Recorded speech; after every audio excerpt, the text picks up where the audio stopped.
hearts are burning to break free. Do you feel anything at all? While I lie here on the ground, I felt you take over my mind. When I knelt to beg you for your time, it's like a bitch I let you in. But now I'm slowly giving in to ending it.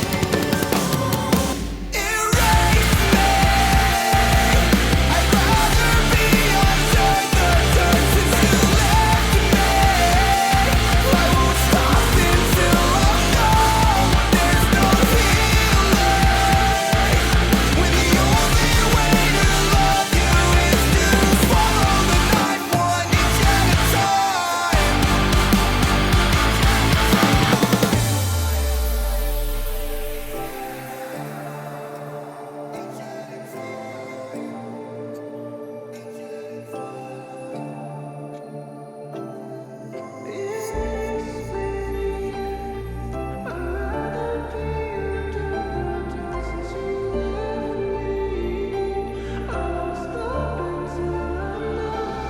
There's no healing when the only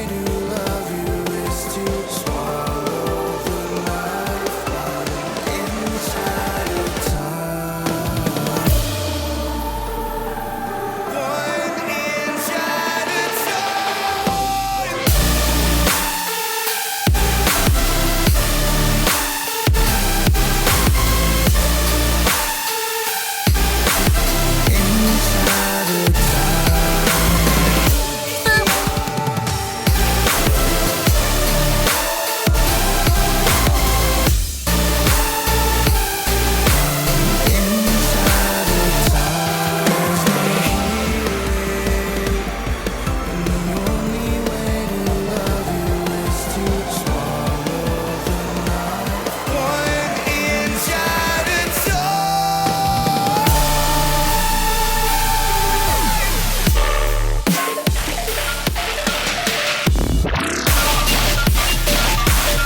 Inside of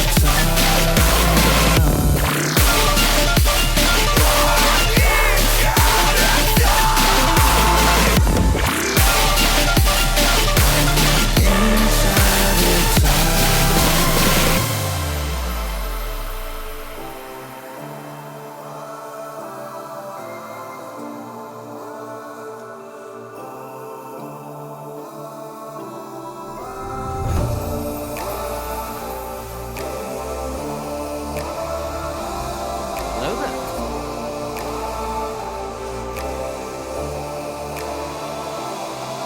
erase me. I'd rather be under the dirt since you left me. I won't stop until I'm numb. There's no healing when the only way to love you is to swallow the night one inch at a time.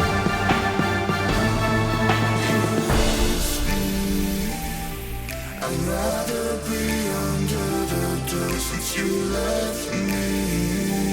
I won't stop until I'm numb. There's no healing when the only way to love you is to swallow the knife inside of time.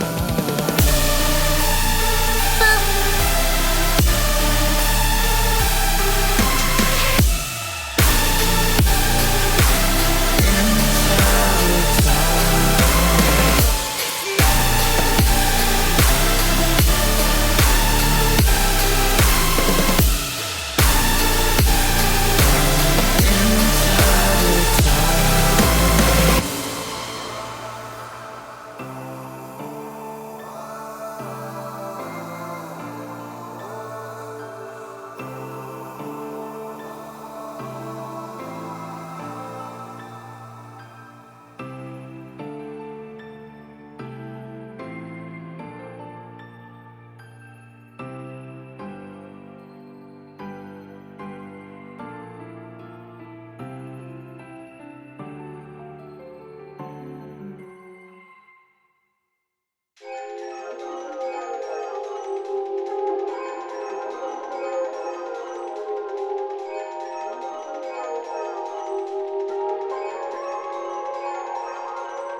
Bork bork! Hi guys, how are you doing? Welcome on into stream.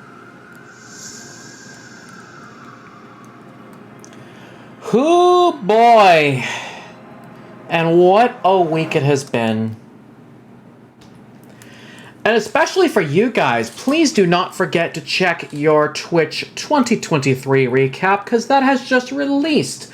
And trust me when I say this, you guys rocked with catching up to my streams every so often. I've actually grown over the last year, thanks mostly in part to a certain Yote who has helped me with a new username change. So props to that. That same Yote is also my #1 in terms of streams I've most visited. So there's that.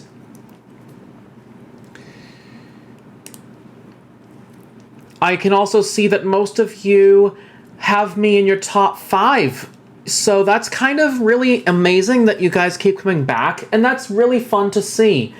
Thank you all so much, and keep those recaps coming to my side if you spot me in your top 5. As far as tonight's concerned, not for broadcast bits of your life. Hopefully they saved my stuff so that I can easily go in and be like, yo, can I go off track? And that's exactly what we're doing tonight. Is we're gonna fuck over Eamon Tightly so hard that he has an episode. Because you know how he is. Any showbiz guy wants to stick to the script. Eamon does it, well, too hard. So let's see what we have when we have unexpected results on a guy who just wants to stay on script. But let's see who we have in the chat, shall we? If you like your name called out, please shout yourselves out. Otherwise, shout out to the lurkers. Racing Fan, hello, how are you? Sharnio, how are you? Thank you for redeeming first. Nate, hello, how are you? Xylanth, how are you doing? Who else do we get? Zagrum, Vermintide Rebel coming on in with the raid of 1. I believe we also had, if I can keep scrolling down, Midwave, hello, how are you? So good to see you. And shout out to lurkers in chat as well. You guys are absolutely amazing for stopping on by and showing that support. And, yeah. Thank you guys so much for just being here, being awesome, and just vibing out. Hopefully 2023 continues to be just as strong and ends just as strong. And I hope 2024 brings a lot more stuff. Who knows? We might have more VR chat hangouts in the future, courtesy of me checking how much you guys love VR chat. So, last time we messed around in bits of your life, we managed to get all 6 of the special endings of Not for Broadcast.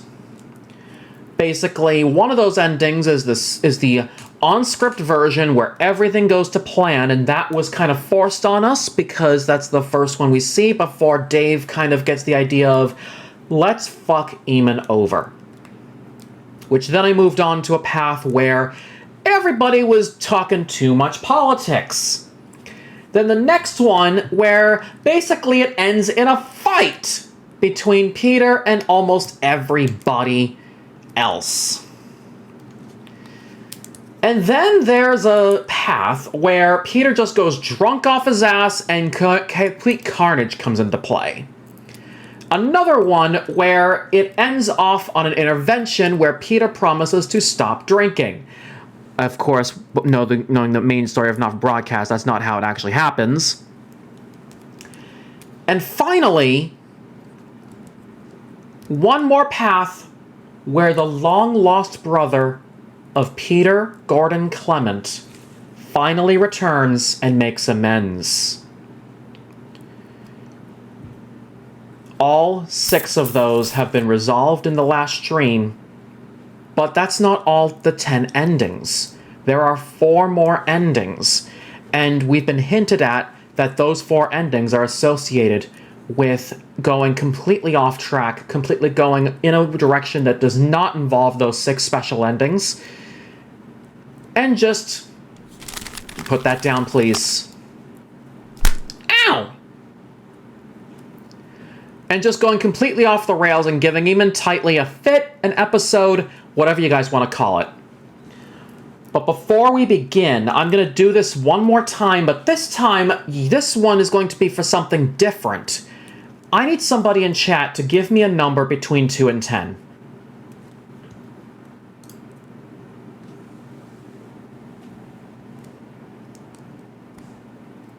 Six. We're doing 6 again, and let's see what result I get.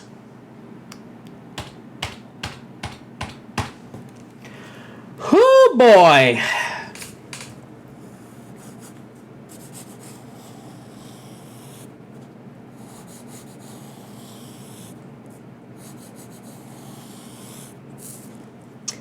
I cannot wait to see what you guys help me pick for this path, because this is going to be interesting.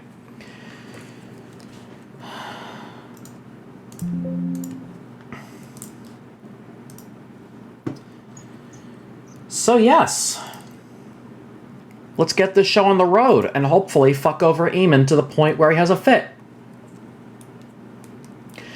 Now, for those of you that don't like these certain kinds of genres in the variants of Just the Job, I do apologize. We're going to go back to the boring shit path, the carnage path, and the fight path for these off-track paths.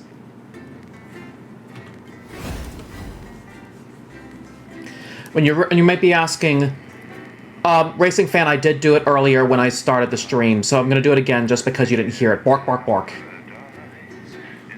Number 5 in top 5 viewed. Let's go. Like seeing that. You can post the full thing in my Discord if you want. I love seeing peeps be like, yo, you're my top streamer, or one of my top 5. It's a nice feeling to know, hey, your 2023 rocked with me. Toro, hello, how are you? So good to see you. Good evening, I'm Megan Wolf. And I'm Jeremy Jones. Our main headlines tonight. Starting!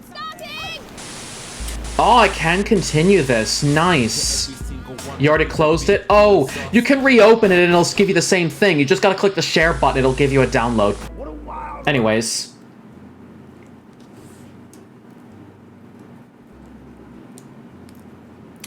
Oh, the chords are the same no matter what. In the, yeah, the hints on the bottom are really nice. Come on in here. Jibbly, jibbly, jibbly, jibbly, jibbly, jibbly, jibbly, jibbly, jibbly, jibbly, jibbly, jibbly. Alright, so we are going back to boring shit for this one. For this first one. But I'm going to do a little sneaky trick, but I'm also going to get an achievement while doing this one, because there is an actual achievement for showing something that really is entertaining. You're going to see it, and you're going to be surprised when I say, hey, we got an achievement.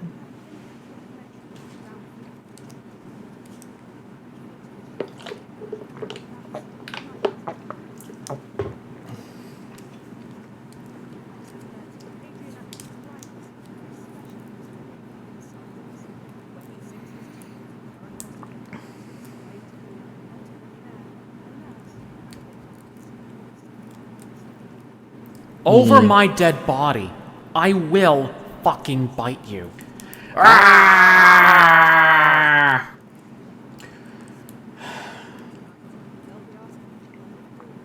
Yeah, I realise that, Eric, but my therapist has made it clear that I perform best when we have a plan and we stick to it. So I told you guys, Eamon likes to stick to script, but again, we know he's not gonna know we're going to go completely off the rails.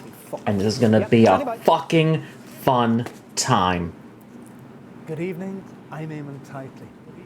Behind me is a true TV legend, now running for Prime Minister. Ah! Everyone's handiest man, Peter. Ow! Ooh! Ow! Getting dizzy! Fucking ow! Ow! Ooh! Ow! A special reunion episode of Just the Job. But as always, viewers, you know better. 10 seconds, places. It's time. Let's start the show. Going in 5, 4, 3.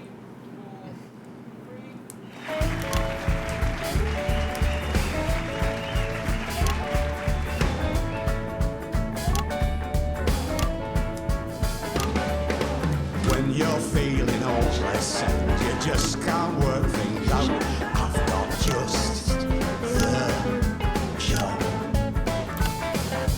When there's too much water for a little tiny spout, I've got just the job. this is when you're sad at home. One sunny afternoon, I'll bring me great big turkey and shove it up your bloom. Well, it might look pretty daunting, but believe me, you got room, 'cause it's just the job. Thank you, girls. Cracking stuff. Good evening, friends. And yes, it's true, and I can't really believe it Let's myself. We are go. back Another with a special good run in this reunion music episode department. Of Just the Job. And to be clear, it is the show that you remember with me trusty sidekick, little Jimmy Chisel, some top tips on how to improve your DIY, and some special surprise guests from Just the Job's illustrious past. And I know what you're thinking, there's an election coming up. But there'll be no politics tonight, not on this show, and that is a Peter Clement promise. So to kick things off tonight, let's take a little askance look at the mighty Bevel, because you would Hold be it right there, please. What's going on? What? Oh, it's you. Yeah, it certainly is me. You fucker, you naughty, naughty fucker. Frank, did you know? Look at that face. You fucking did, didn't you? Fuckers, a lot of you. Peter, you thought you were here tonight to record a special Yeah, reunion let's do episode this. of Just the Job. I can't believe it. But tonight, Peter Clement, these are the bits of your life. Let's do Get this! back to the studio. Thank you. Hey, man, I can't bloody believe those bloody dancers knew about it all the way along. They knew. They're all part of this way, Peter. Mind a step I there didn't now. bloody know. I can't believe it. Y'all know the groove? I'm back. Corrid's. Deja vu, mate. Yeah, how did you know? First sign of madness. Is it? Probably. I'm not a doctor, mind. I hope not. Got a lot to live for. Oh, you'll be alive still, mate. Just a bit, you know, looby-loo wibbity did Do dad. you really think so? You'll get your own room, though. Yeah, stop winding me up, Dave. Probably padded. Oh, very. Oh, there's Eamon. Gotta go. That was fun. Of course. Sounds like Dave and Eric are true friends. You guys notice How that? long have you been planning this, Eamon? Eamon, how long have you been planning? Eamon? Eamon?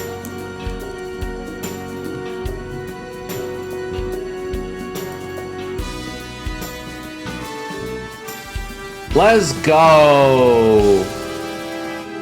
Peter Gordon Clement, you were born October 10th, 1923 in the northern town of Rotherham to Fanny and Martin Clement.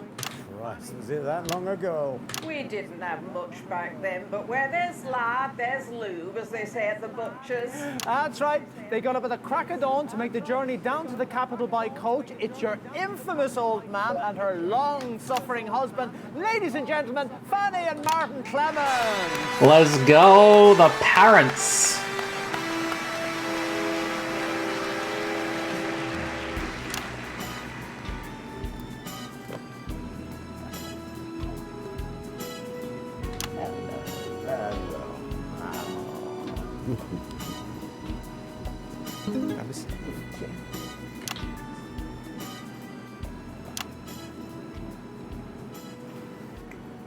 Lovely to have you both here. So, tell me, what was life like for young Peter in the Clement house?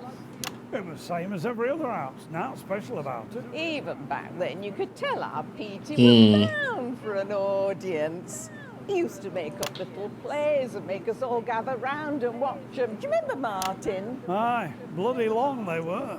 But if you got a pretty chuff, you should wave it in the fellas' faces, as they say down the pits. And our Petey were always waving his chuff about. If you think I mean. After all, if you weren't going to have it stuck... We're fucking it up. We're not going Chelsea Bonds next. Martin Clement there with the first bits of your life. Drac, hello, how are you? So good to see you.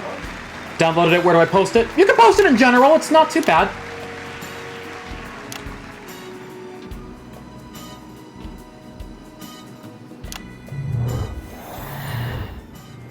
Oh, this is gonna be fun! In 1938, you were a 15-year-old at Rotherham Elementary, but already you had quite the reputation as a ladies' man. Who's this, Peter? And as your latest lady, I'd say you still have your charm. Well, I'm sure you know exactly who it is, Eamon, and she's running for Prime Minister. your childhood sweetheart is running for Prime Minister. Christ, you've aged well. Oh, thank you. Think? Hello, Pet. That is definitely not Chelsea Buns. Later, if I'm honest. Sorry, yeah, we're running a little off track. But soldier on, eh? That's the spirit. Well, let me ask you this. What do you think we could see in Peter way back then that would have predicted his rise to household name and now aspiring Prime Minister? Well, I didn't really know him, really. So how were you his childhood sweetheart? I wasn't. Brilliant, thank you, whoever you are. So I just... Yeah. Well, so you've seen him. Well, that was awkward. I've no idea who that was. Oh, you will. Why did that sound like a threat? Well, before we bring our next guest on, let's just have a look at a classic clip from Just the Job. It's on that monitor there, Peter, if you'd like to take a look. Posted looking at it after this clip. I'm in a break right now, so I can easily just do this.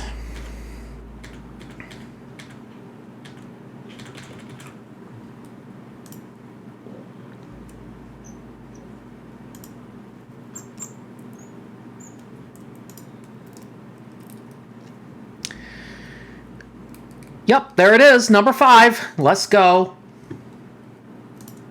See that thing from here?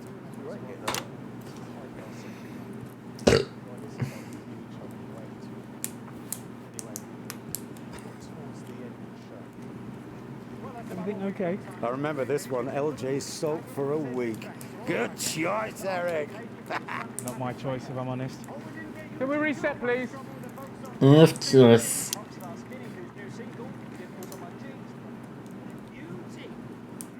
See, the thing is, Eric, it doesn't actually matter whether there's a little Jimmy Chisel back there or not. The show's already off track.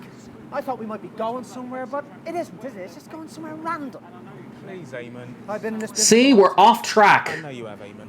I know when the ship is sailing smoothly, and I know when the ship is sinking. I know you do, Eamon. This ship is sinking, Eric. Don't think it is. You know what you do when the ship is sinking, Eric? You turn the ship around and rescue the show. Oh, Eric. We know it. The Chisel's back there. Excellent. We should be great company in a lifeboat then, shouldn't we? Oi, I can't hear you know. Sorry, Jim. 10 seconds, everybody. And for Oh, the record, I'll be excellent company in a lifeboat. Okay. Oh, we're gonna get something good, guys. Watch this. What fantastic memories there for one of the nation's most beloved TV shows. Just the Job had 2 successful runs, of course, from 58 to... frankly, who cares? And there was always one bloke by your side. Abandoned ship! That's not his catchphrase. Here's a man who needs no introduction, so why bother? Little Jimmy Chisel.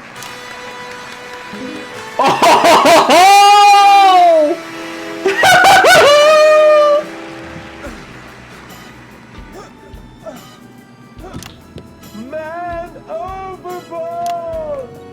Save him! Eamon. Yo! Right,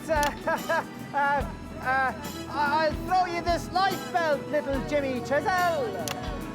It just Jim these days. Right, I better pull you off, I suppose. Oh, look out for that shark, Eamon! What shark? You know what? No, I'm gonna stop this. No, I've got to have some shredded dignity left. I'm better than mime.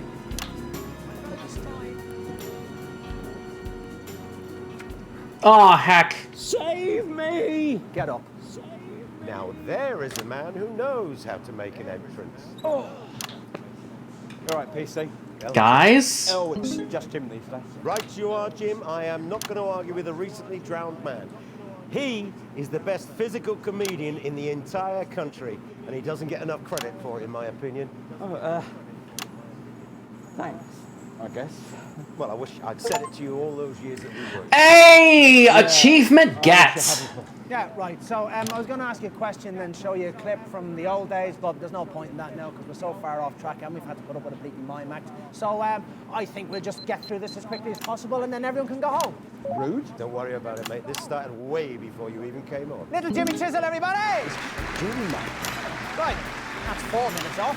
See what we got next. Apparently, public like you shows that the wrong the most.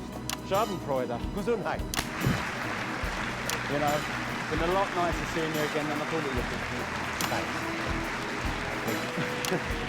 See you for the song? Hurry up! If we even get there. You want me to come over there?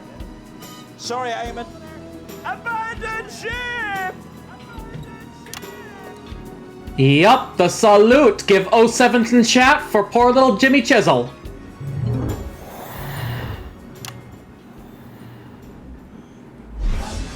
Right, we're somewhat off track tonight, ladies and gentlemen, so with your indulgence, I'm going to skip the intro, as it's probably the wrong person anyway, and I'm just going to say, who's there? They asked me to say something about you. This is what I write. Only 10 words. Big man, tiny penis, shitty golfer. Once saved my life. Do you know what that is? That's Ivan Vodovich. Oh, right, that's actually what I've got here. Not that it really matters. Anyway, your friend of over 40 years, the current Kyrgyzstanian ambassador to the capital, Ivan Vodovich! Hey! And his drink to boot. In my inglorious Kyrgyzstan, we use your jacket to power entire village. Really? I can't see how that would work, but thanks anyway. Hey! Take me to my friend. Yeah, okay, do you want to follow me? But yeah, maybe don't hit me again. Good boy. Eamon's in a big rush to swamp this time around. What the hell happened to him? No, I'm sorry. I'm afraid you cannot drink here. Eric. I can drink anywhere I like. I am Ivan Vodovich from glorious Kyrgyzstan. You tell him, pal. Land of my No, we're not having any of that. Eric. Eamon, we're still on air. That doesn't matter. We're so far off track now. It doesn't fucking matter. It's a family show. Get this. Inebriated orangutan off my set. Could you please come with me, Mr. Vodovich? What is orangutan? I'll explain over there. It's like marzipan? Yeah, if you like. Well, he's in a rush, is he? Right, tell me go then. That man that you've just called a monkey is not only one of my best friends, he's a war hero. All right. And with him being an ambassador, you've most likely just caused an international incident. You have insulted the representative of Lost on something my viewer recap what is top Twitcher category champion majestic moderator. We'll figure that out in a bit. Doesn't matter. Careers in tatters anyway. Can we do the headlines? What have we got coming up next? It's a bit of Petey. Let's roll that now. You better hope that Eric is a skilled diplomat. Eric is a skilled doorman. And a couple of minutes back, I heard that. How is Ivan? He's refusing. Okay, so top Twitcher, I think. Let me look at this real quickly. Let me see what you got here. I'm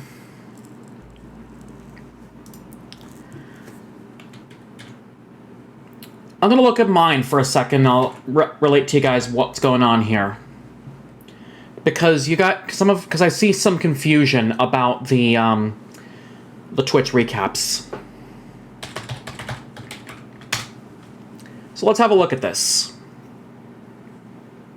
Voice way hello. Fist, thank you for the follow. Okay, why am I hearing that? I don't need to hear that. Thank you. But anyways, press start. What do we got? Let me see.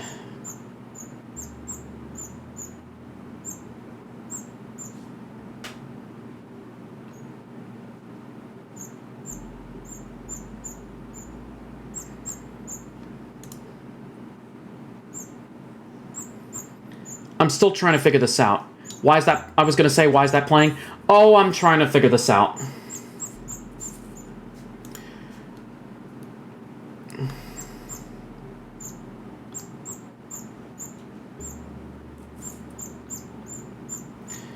That that's weird, because I don't really see what you're talking about there, Zagrum. Top Twitcher, category champion, majestic moderator. I'm confused as you are, because it's not showing up on my end for the annual recaps. Is there a specific section I'm supposed to be seeing for this?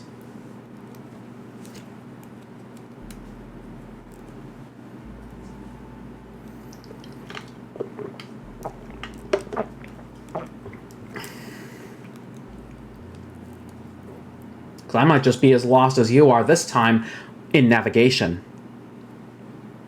Bitwave, thank you for head pats. My favorite emotes.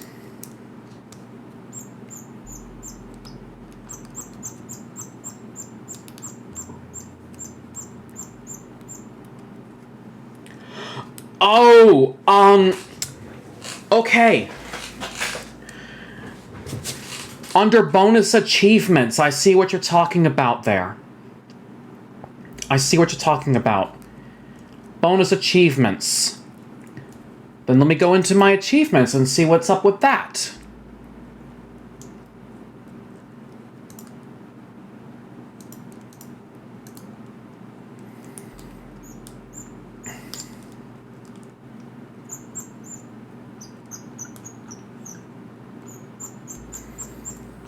Unfortunately, I do not see anything in my achievements here in relation to this. So let me look this up. Twitch recap bonus achievements.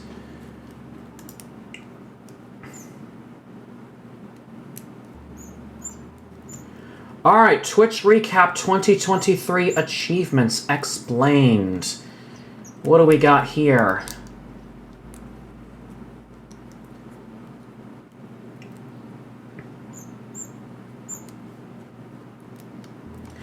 Top Twitcher, one of the most engaged users who qualify for the Recap Chat badge. Category Champion, and the top 10% of at least one category. For me, that would be VR Chat and a couple of others. Yeah, VR Chat, just chatting Beat Saber as a viewer. Majestic Moderator in the top 10% of moderators by moderation actions taken. So for me, that would be during my time as moderator for Yeen Vibes, 13 Seahawks, Sonic Got, and a couple of others. By the way, I'm no longer a mod for Yeen Vibes, because she toned down her mods. And I understand a couple of others are also in here as well. If anybody is confused about any of those, I'll see what I can do. Because I see a couple of other categories in here, like Astounding Artist, Gift Giver, Chatty Chatter, and Wonderful Watcher. With Gamer, Daichi, and Cookie. Okay, that makes sense.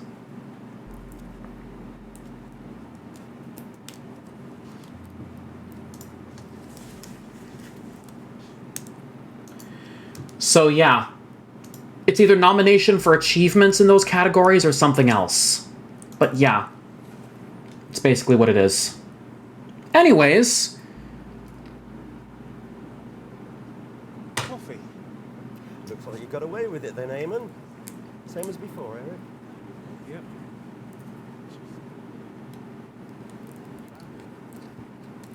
Apparently, I might have started a war. Well, yeah. It was the right guest in the right slot. I mean, are you trying to get us fired? Eric, when you're off the tracks, there's no getting back on again. Show business facts. You know what, Eamon? Fuck the tracks. Fuck the tracks, he says. So what are we gonna do?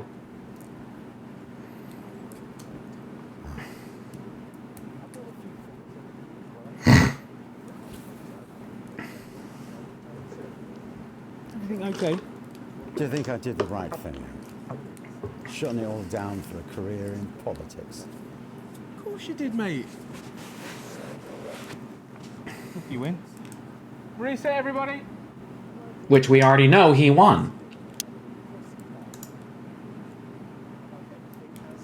Eamon, just breathe, Eamon. You fucking breathe. This show has been a shambles from the start. What is required now, Eric, is something significantly more than breathing. What do you mean, Eamon? It's expression, Eric. Quit while you're ahead. Do you know that expression, Eric? Please, Amy, just think about it. Oh, I will. I'm going to stand here and think about it, and you, Eric, you're going to go over there and do that thing you do with the stopwatch. Jesus. And then we'll see what happens next.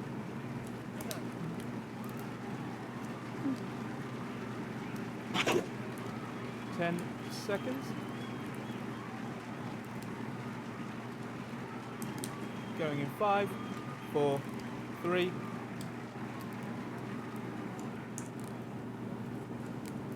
Eamon, we're live.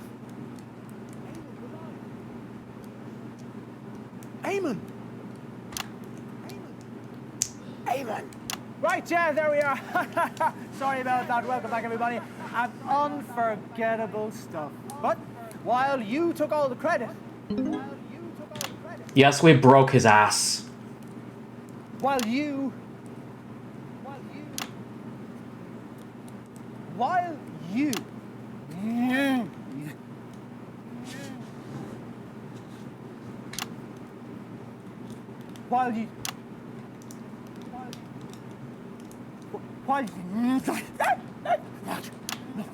no.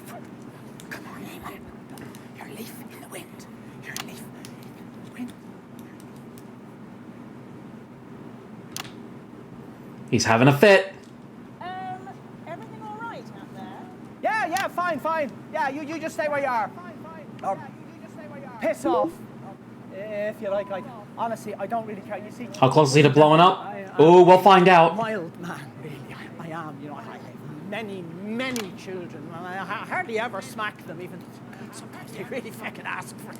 Get back to the script. You see, that voice that you can hear, that's Eric, and his job is to make sure that the show runs smoothly, and as you've witnessed, he's not doing a very good job. Because you see, when Eric makes a mistake, you know, it's not him who looks like a prick, is it, ladies and gentlemen? No, it's me. I'm the prick. I mean, I trained at a serious drama school, you know? He broke. There's more to me than this fucking horrible cruise ship jacket. We're not doing the rest of the show, then? No. Sorry, Peter. Sorry, Eric. Can't do this. Oh I boy. don't even want to be here. You know, I didn't train for this. Yup, he fired. You know, I want to sing the big swing numbers. Come sail with me, come on, let's sail away. Let's say goodbye to the 9 to 5 down in Palmerino Bay. Dance break.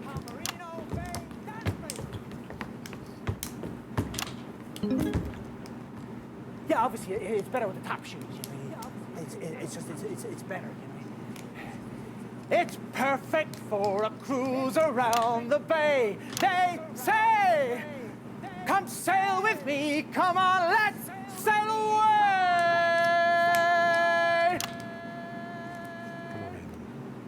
I think we're done. Raze, thank you for smoochies. Hello, how are you doing? So good to see you.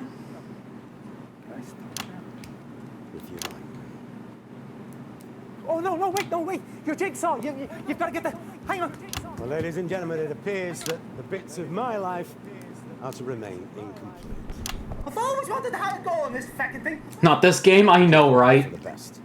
Hello, everyone. I'm some fucking stupid guest who's going to come out and tell you some vacuous anecdote. Cue the music. Bits of your life. I at least giving him pity for this. Life. Now, see, normally at the end, Peter, what we do is we give you a little portrait-sized version of this. But I checked backstage, and surprise, surprise, it's not fucking there. So this time, we're going to give you this. Here, all you have to do.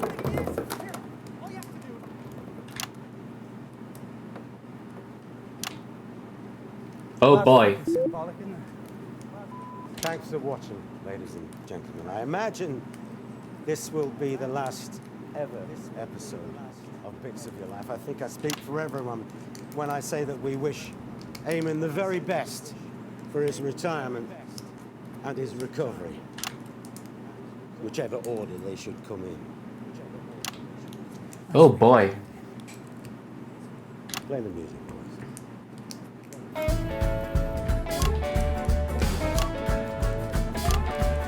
Here we go again. There are a million versions of these songs.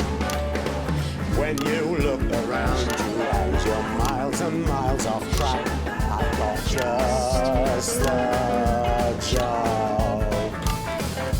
Sometimes it's impossible to get the smoothest back, but that's just the job. It's difficult to contemplate, but contemplate you must. When church and state have failed you and you're trying to adjust. If you can't trust the telly, then there's nothing left to trust. Guess that's just the job. There we go. That's one ending of 4 down. So, you start... that's one of many possibilities you could do. The easiest one to get is just keeping Peter as sober as possible and as happy as possible. But I'm going to spoil this for you all. The way Dave has been hinting at us about these specific drunken anger counts... It looks like he declares drunk at 5 counts, and then declares angry at 2 counts. I've also had a look at these little clips behind the scenes, and these clips do actually reflect the stuff. So you're actually about to see some really tough shit for the next one. Oh, imagine what it's going to look like when they're all complete.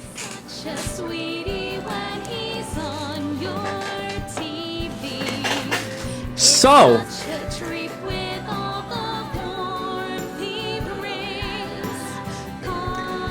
cute and adorable, thank you!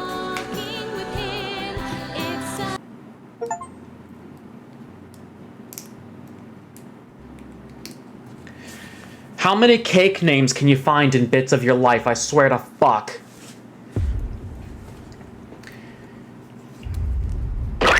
Ow! Next one we're gonna do... By the way, guys, this is the particular ending that we achieve. This is the particular ending that we're going to achieve. And this one, you guys chose. Remember I want to ask you to pick a number between 2 and 10? Well, that was to decide which path I would take to get to the next ending, which requires me... Well, Zagrum, put that down, please. Ow! Which requires me specifically to get Peter drunk.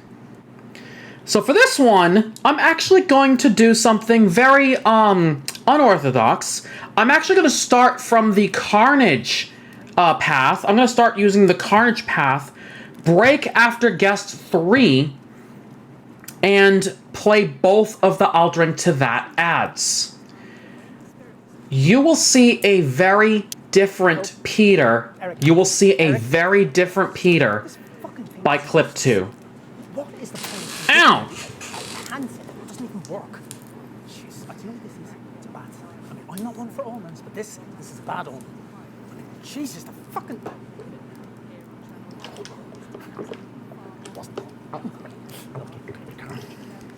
Yeah, sorry, Eric, technical problem. Yeah, standing by. Good evening, I'm Eamon Tightly. Behind me is a true TV legend, now running for Prime Minister, everyone's handiest man, Peter Clem. Now, Peter thinks he's been brought here tonight to film a special reunion episode of Just the Job. But as always, viewers... 10 seconds. We're gonna fuck him over again. It's time. Let's start And you all know Dave is an omnipotent being who breaks the fourth fucking wall every time.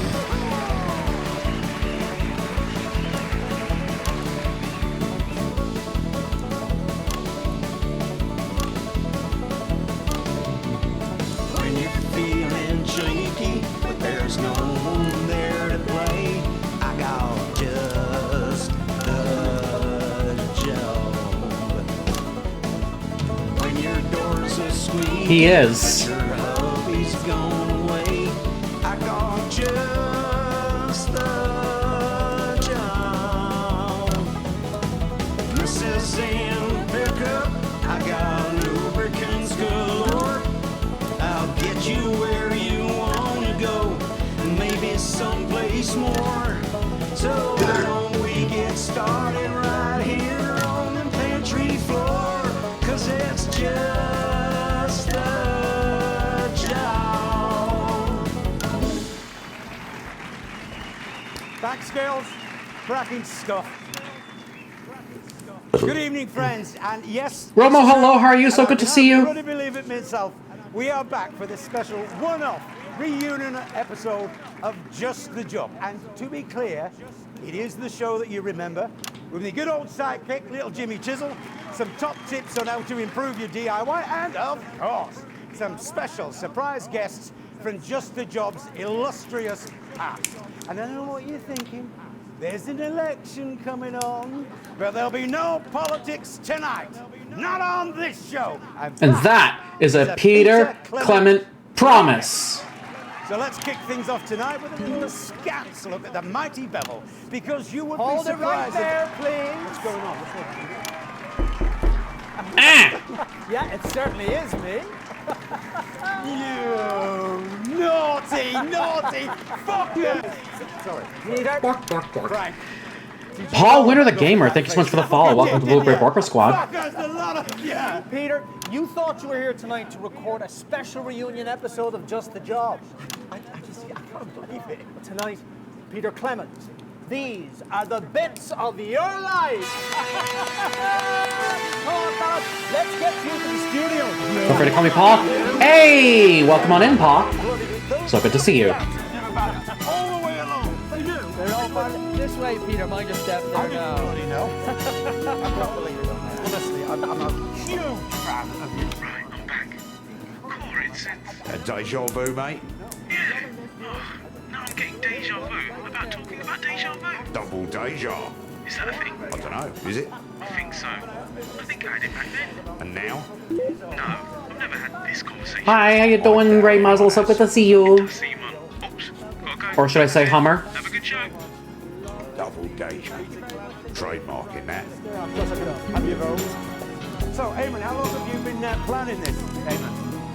Eamon, how long have you been planning? Eamon?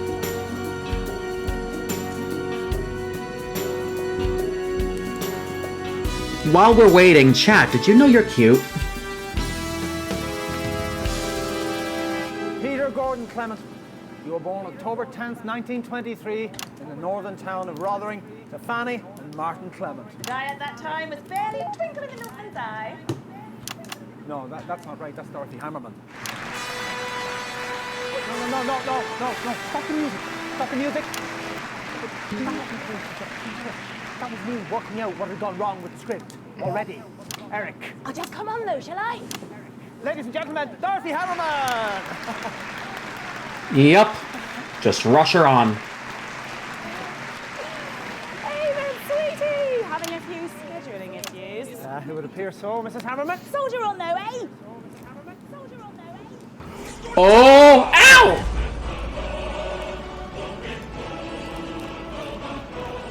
Well, that just ruined a moment I wanted to repeat.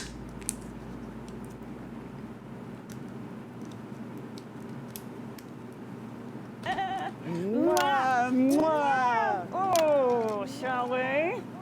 Here's one finger for the north, what the dog doing? 2 fingers to the south, and we can all apologize tomorrow. And he's having a drink. What the dog doing? The dog be doing a broadcast. So tell us, what was life like for Peter growing up in the Clement house? I've no idea. Excellent. Ask me something else? I have to stick to the script. Says who? I mean... Hydrate, you bastard! Hydrate! Nate, thank you so much for the hydration. Sip, sip. Which is a good timing, too, because Stay Healthy Pot's going to remind me the same thing.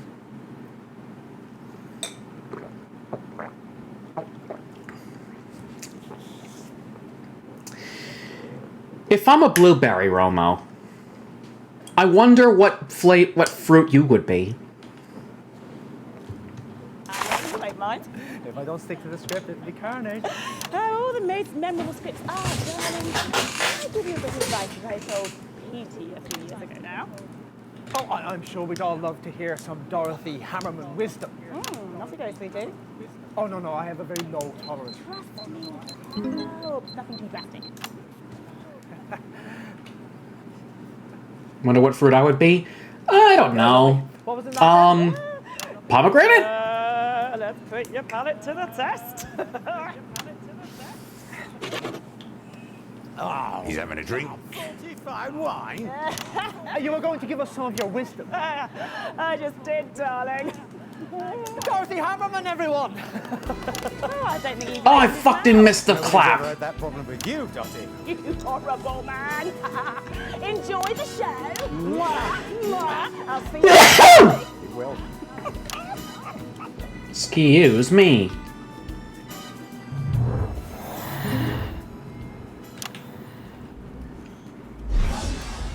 In 1938, you were a 15-year-old at Rothering Elementary, but already you had quite the reputation as a ladies' man. Who's this? Show me up. Well, emotional damage. Shock, how are you doing? So good to see you, sweetheart. Thank you so much for the posture check. But, look at this cute little blueberry doggo. How have you been, hon? Doing absolutely fantastic. It has been forever. Thank you so much for coming on in, sweetie. It most certainly is not. okay, what, is that number 2? Yeah, it's little Jimmy Chisel. Been a while? It has that, it has that. Is that for me? Thought you might need a coffee after that last guest. I can only drink a cheeky little glider. Oh, whatever you say, boss. Although I do like coffee. Jimmy, let me ask you this. What do you think we could see in Peter way back then if we could have predicted his path to household name? Wait a minute, you cheeky little bastard! Oh, did I not say? It's got a little kick to it. You know what I mean, amen? I don't really. Oh, relax, mate. There's no need to pretend to have a drink with me. What do you mean? Actually, that's quite nice. Bit nostalgic. Brings tears to me.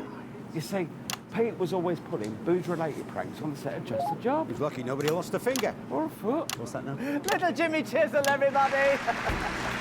Swear you saw you do this path now getting deja vu? Yes. I'm joking.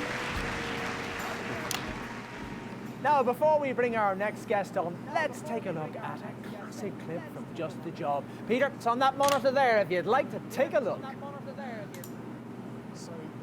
And that's about 2 minutes. Ooh boy, it's gonna be fun, everybody.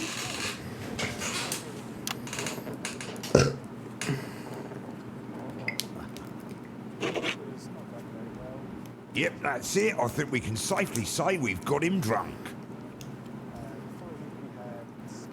Interesting choice. I'll drink to that. Oh, bottoms up. Yeah, why not?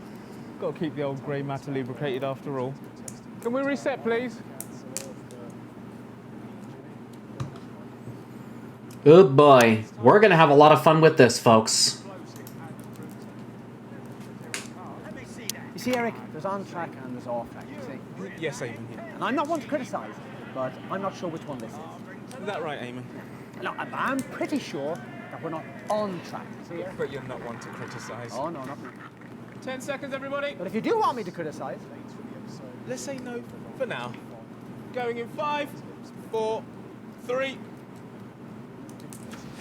Oh, fantastic memories there from one of the nation's most beloved TV shows. Just the Job had 2 successful runs, of course. Ow! From 58 to Delta, why you do 64, this? And again from 1972 to 1976. And across those many, many shows, there was always one man by your side. I couldn't say that.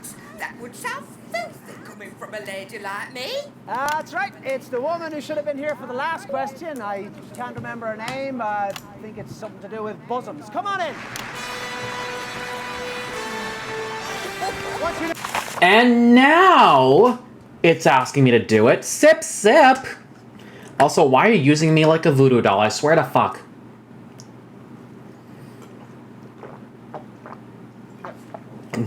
Tasty. Oh, Chelsea buns. Chelsea. Hold on.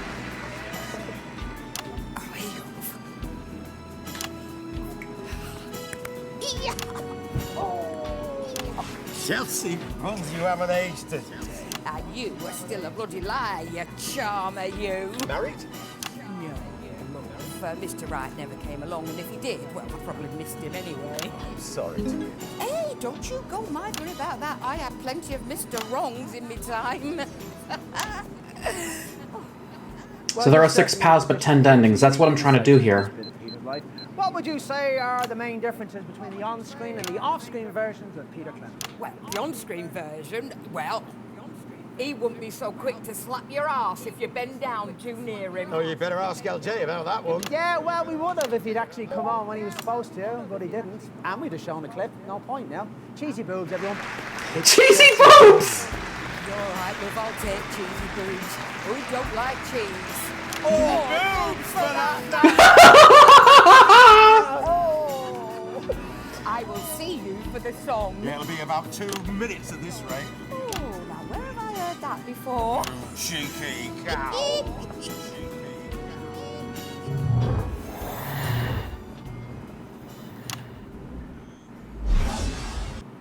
In 1941, long before Just the Job ever aired, you, like so many men of your generation, were conscripted into the army to go to the continent to fight.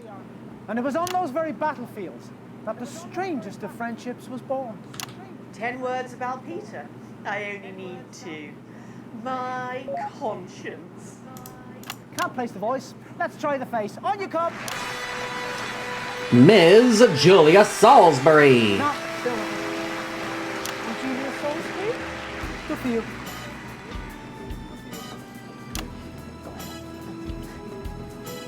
Guys, don't forget exclamation ads if you get an ad. Because your name's on the ballot too. You'll be famous soon enough. Or infamous. Thanks for joining us. So, what's it like to be friends with Peter Clement? Well, even though it feels like I've known him forever because of all the TV shows, I've only really known Peter as more than an acquaintance for a very short period of time. Still on our best behaviour. Precisely. Friendship takes time, shared experience. That's all to come for Peter and I. Julia Smallberry, everybody. Is that it? Yeah, we're way off track here. That's the good one. What's off the tracks? Oh, see you quite soon. Of course. Very likely. Yeah, would you please just go? Oh, me? Rushing you off like It that. wasn't only. That was brave, Eamon. It wasn't only Just the Job that the nation invited. Sorry, what was brave? Being that rude to the next Prime Minister. I don't think I was. Sorry, who? Julia Salisbury, the woman you just told to fuck off, is going to be the next Prime Minister. She's. Yep. Let's have a look at a little bit of Petey there, shall we? Ooh, you're gonna see it, guys. You're gonna see it. When Peter's buzzed, his drink to that moment is gonna be different. Watch this. I might be arrested for treason or something. What's your plan? At this point, the smart thing for me to do is to deny I ever met you.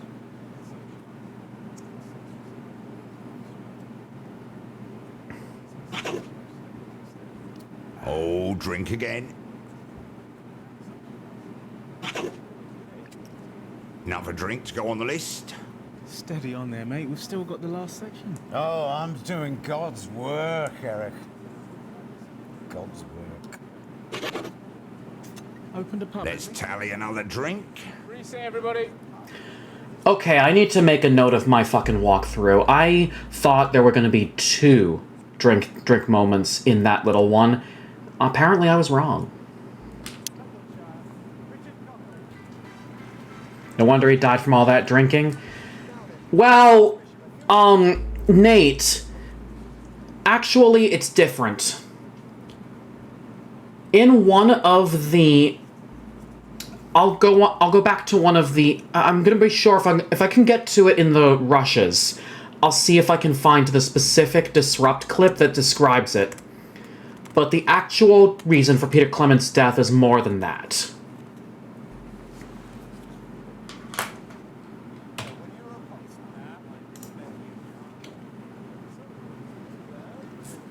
Oh, I know that, Luke.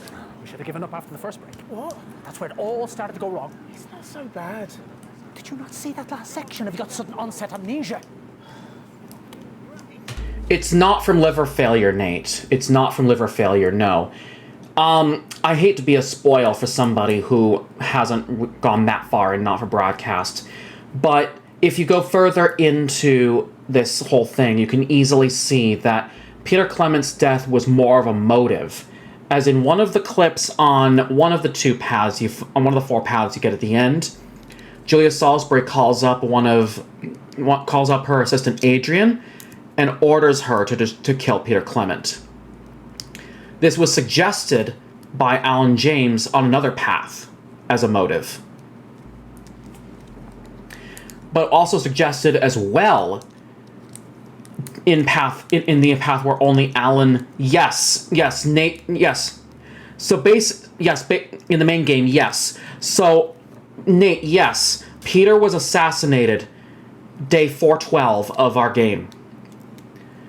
And Julia tried to cover it up as he died of liver failure.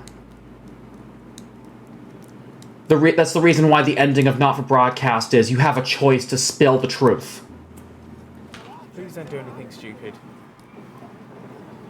I'll think about it.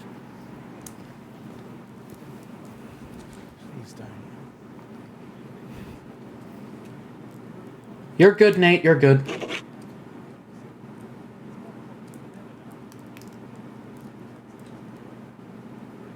Are you alright, Eamon? 10 seconds. Eamon? Going in 5, 4, 3.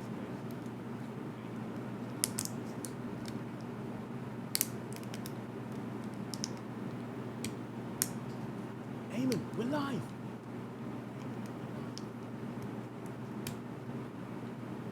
Eamon! Eamon, you daft twat! Daft twat, yes, that's me. Here we go now, sorry about that, yes. Well, unforgettable stuff there. Well, you took all the credit. While you...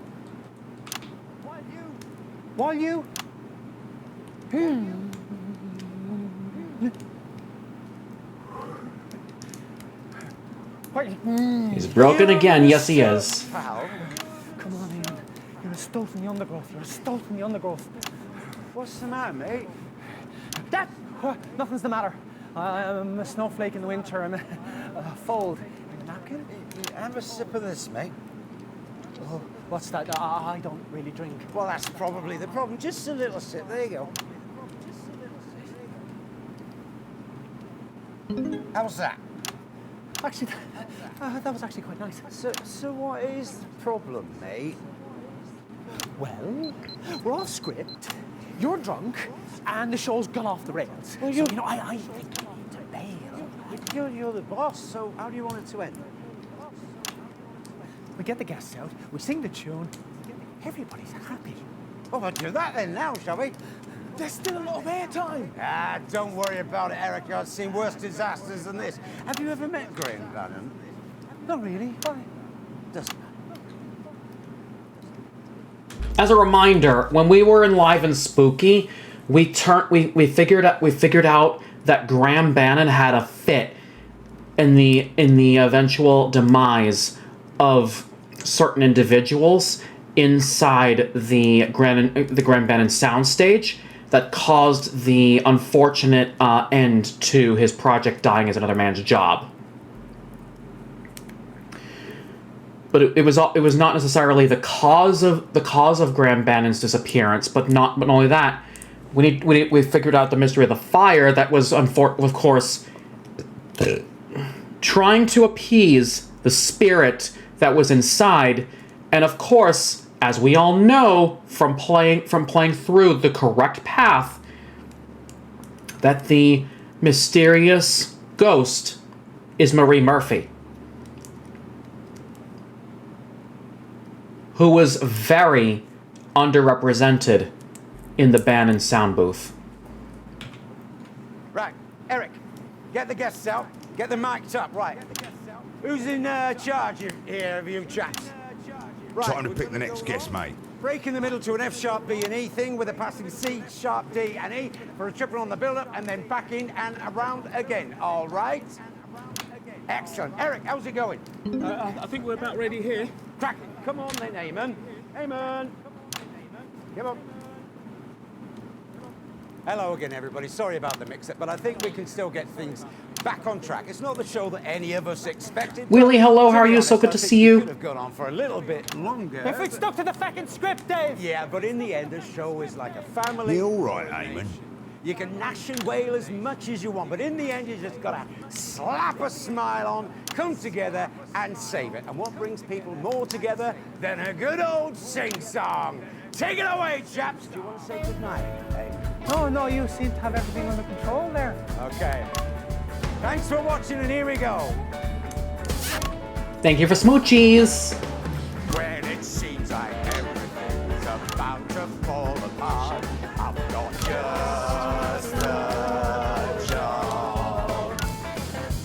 When you need a leader with a massive, great big arm, I've got just the job. This is when the folks around you soon to lose the plot.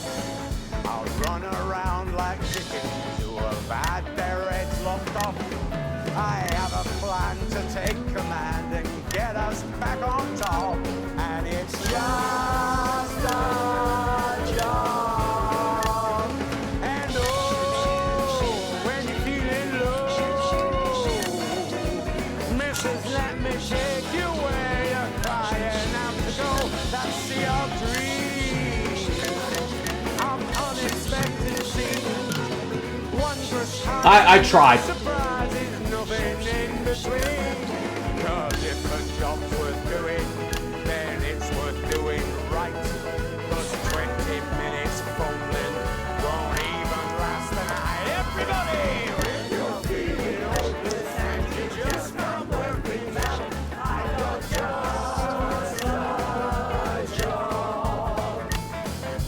When there's too much water for a little tiny stop, I've got just a job.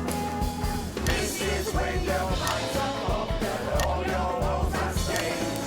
I'll pop around your hole out and root along your drains. But don't you mind, I'll be gone when he comes back again. And that's just a job.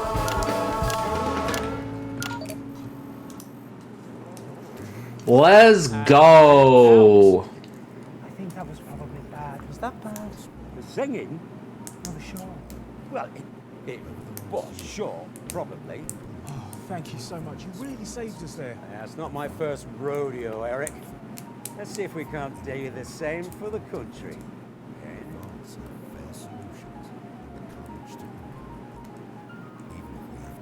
Yep, we broke Eamon, and it's gonna get worse. I'll explain it on the way to your therapist, Eamon.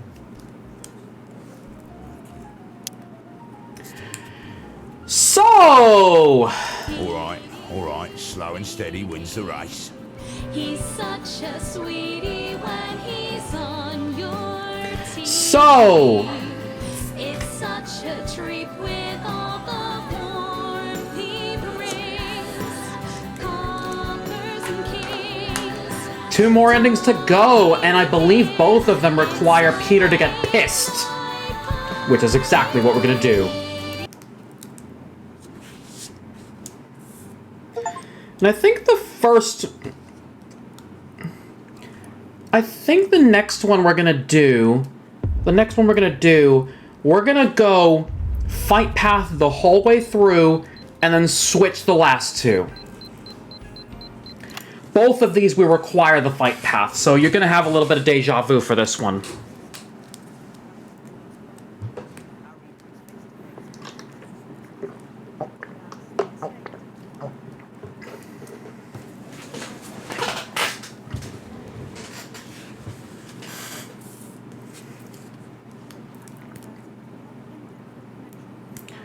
Well, I'm gonna put it this way, actually. Hey! What the heckies? I'm actually gonna put it this way. Bark, bark, bark. Tech Savvy, thank you so much for the follow. Welcome to the Blueberry Barker Squad.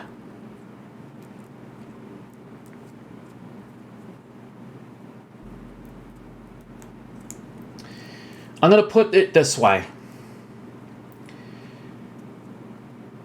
That follow actually lost my train of thought. Fucking ADHD brain go burr.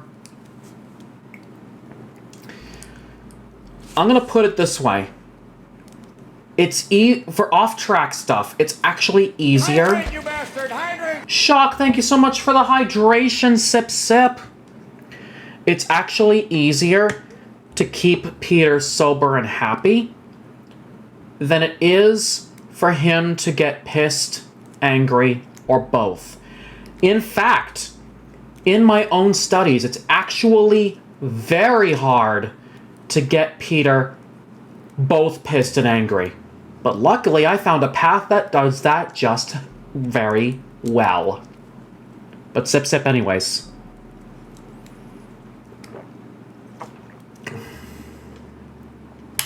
Tasty. Let's do this, guys. And thank you for the head pats.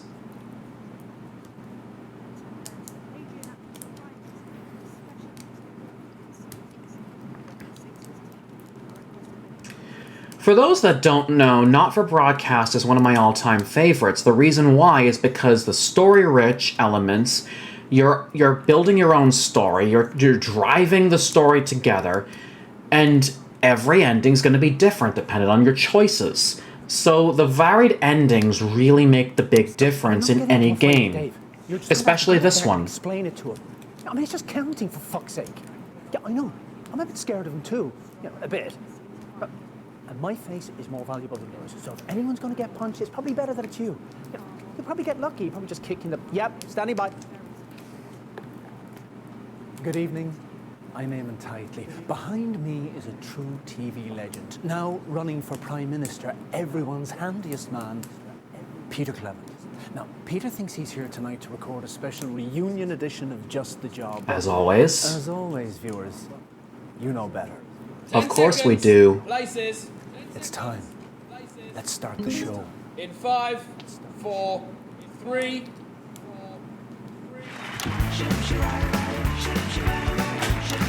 I love this version.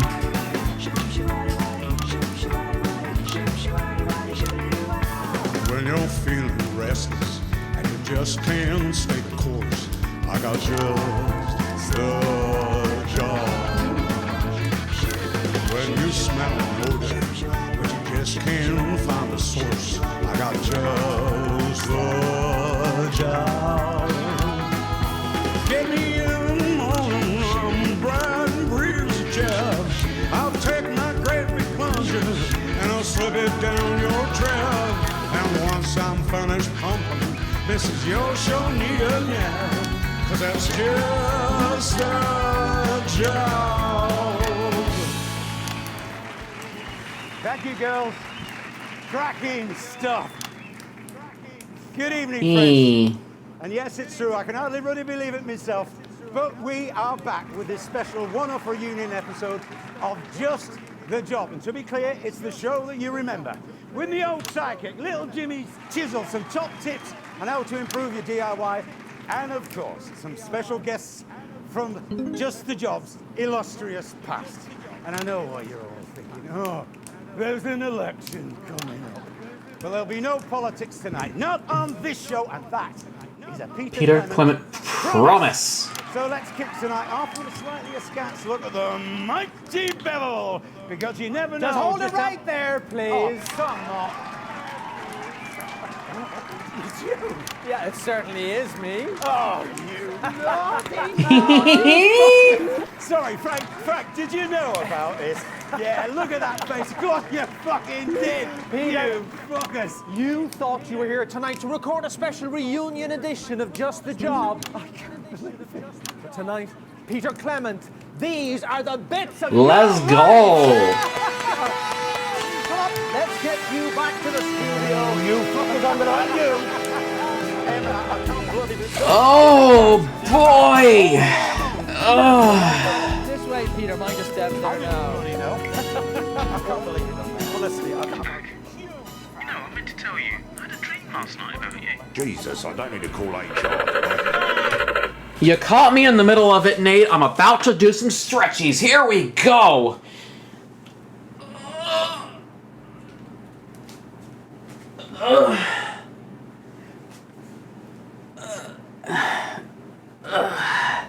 Certainly someone has to do this when my Mama Pika Fox is too late on the matter. My God. Anyways. Nothing like that. No, why would you even think that? It happens to me a lot. I've got animal magnetism, apparently. Right, good for you. So do you want to hear about the dream? Too late, Eamon arrives in a sec. Tell me on the next playthrough. The next one? Oh, there's Eamon. Gotta go. Yup, Dave's a Time Lord. He breaks the fourth wall. Used NPCs. So, Eamon, how long have you been planning this, Eamon? Eamon, how long have you been planning, Eamon? So, if I recall correctly, Peter Clement is one of many of Roger Alborough's major roles. One of his best known, if you guys watch Netflix, is a one-episode appearance on the Netflix show Black Mirror. And if I recall correctly,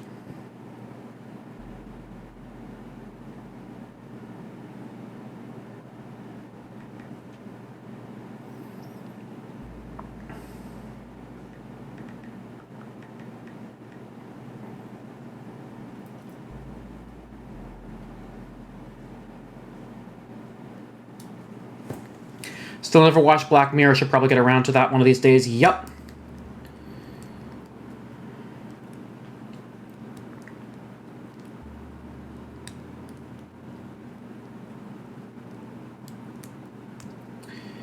And his role in Black Mirror was...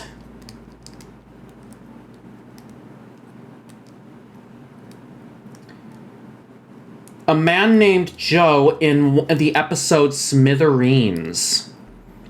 Still wonder what Joe was doing in that, but who cares? There are... Monkey baby. Get that off my screen. Hi Malachi, how are you? So good to see you.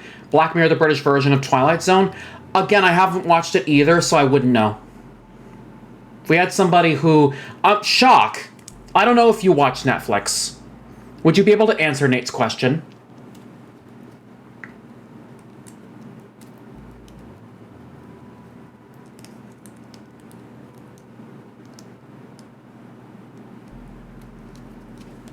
But anyways... Hey, man. If Shock's still here, but that is.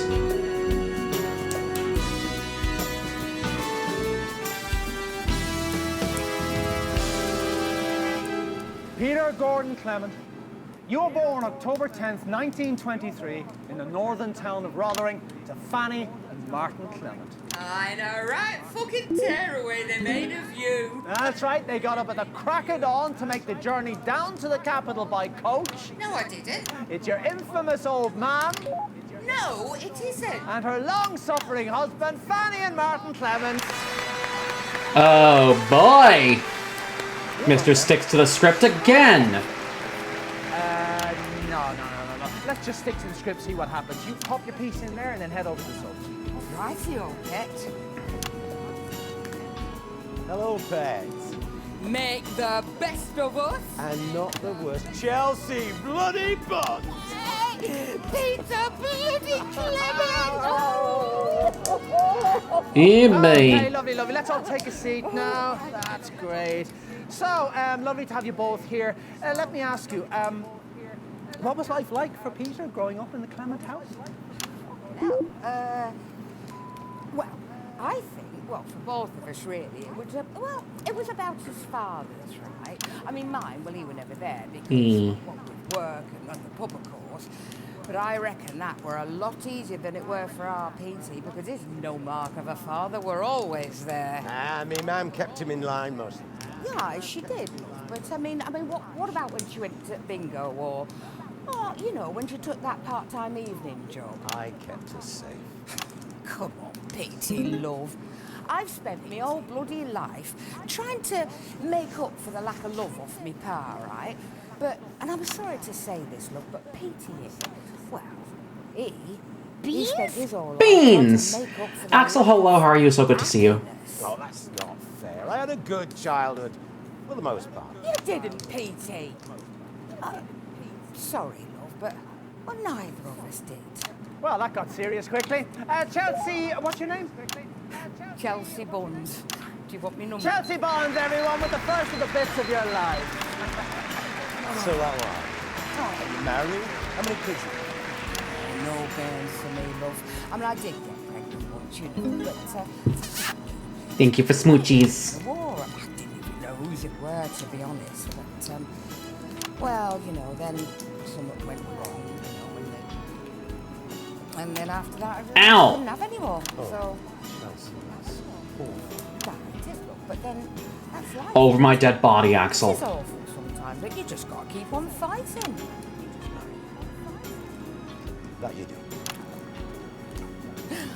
Oh.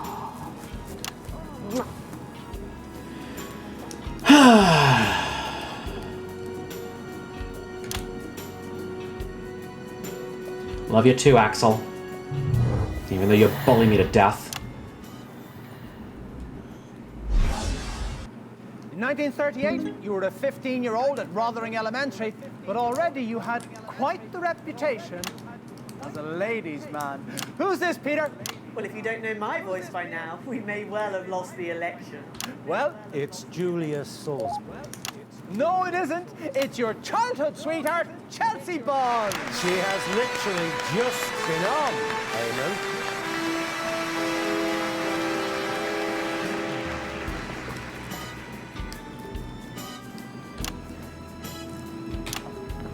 Yes.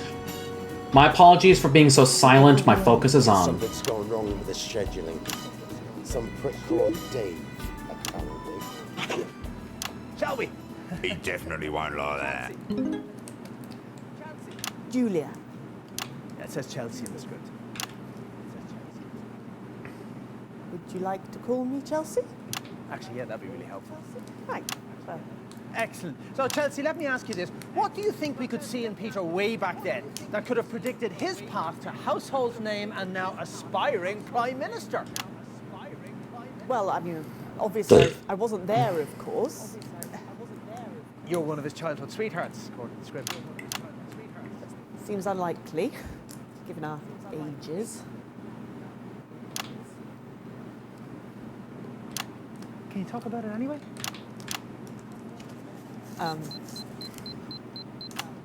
Well, I would imagine that that Peter was quite Ooh. charming in his heyday and probably left behind a trail of broken hearts. Just a couple. And I regret them both an enormous amount. Oh, how romantic. Julie Handbrake, everybody! I wonder why the nicknames. See you for the finale. He wants to sing, apparently. Let me see. Guess we'll find out.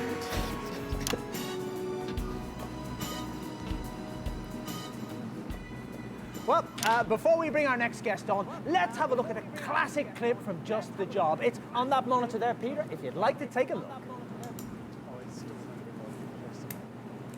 And that's about 2 minutes. Right, I'm going for a closer look, see if it cheers me up a bit. Oh, it's gonna be pissy mood.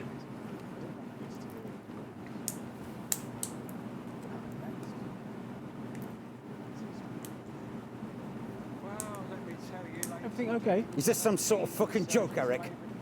Why would I want to be reminded of that? I don't choose the plane. It's some bloke called David. Oh, he's proper angry now. That's me. Right. I remember that. Can we reset, please? Shit. I'm gonna have to leave the... This is one where they get cancelled. We can skip it by pressing the add button again. Okay, so... Jimmy Chisel next, Eric. Is it little Jimmy Chisel? I keep telling you, Eamon, I'm not in charge of that. For God's sake, how hard can it be? I mean, they're all out there. The guests are in the holding area. In the right order. In the right bloody order. 1, 2, 3, 4, 5, 6. You count them in. I know, Eamon, I know. 1, 2, 3, 4, 5, 6. Not 2, 6, 4, 1, 3, 5, or whatever random gobbledygook. Gook happens to spill out of your head. I swear to God, stuff in my mind. Please, Eric. Okay, we're going in 5, 4, 3. What fantastic memories there from one of the nation's most beloved TV shows. Now, Just the Job had 2 successful runs, of course, from 58 to 64, and again from 1972 to 1976. And across many, many of those shows, there was always one man by your side. I have an enormous tool up me. Nice! Oh no, he's Peter Clement. Not so enormous. That's right, a man who needs no introduction, but we're giving him one anyway. It's not your sidekick of almost 13 years, little Jimmy Chisel. It's... Ooh. Christ, it's some sort of bloody Yeti.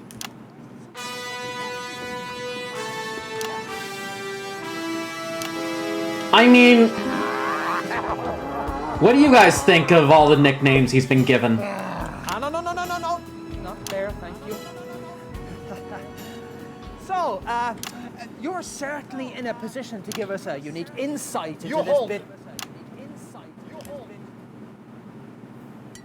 This Kyrgyzstanian special reserve vodka.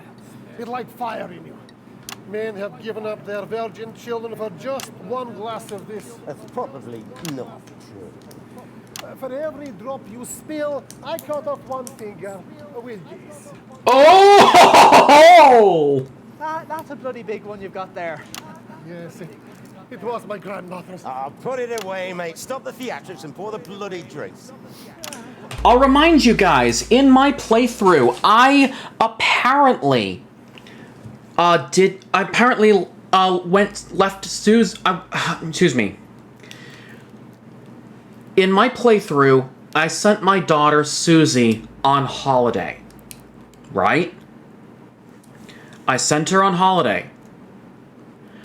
In one of the days between broadcasts, she writes back.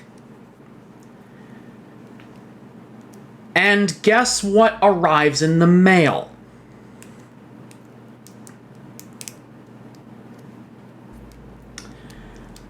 Apparently, it's a little... How do I say this? How do I properly say this? Is it a flask of some sort? Or something else?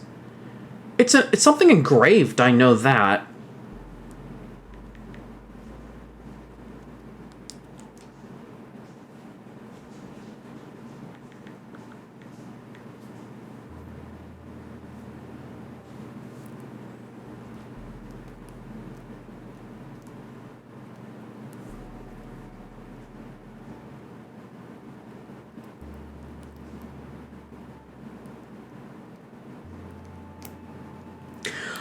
No. So what Susie brings home is a present for her brother Charlie.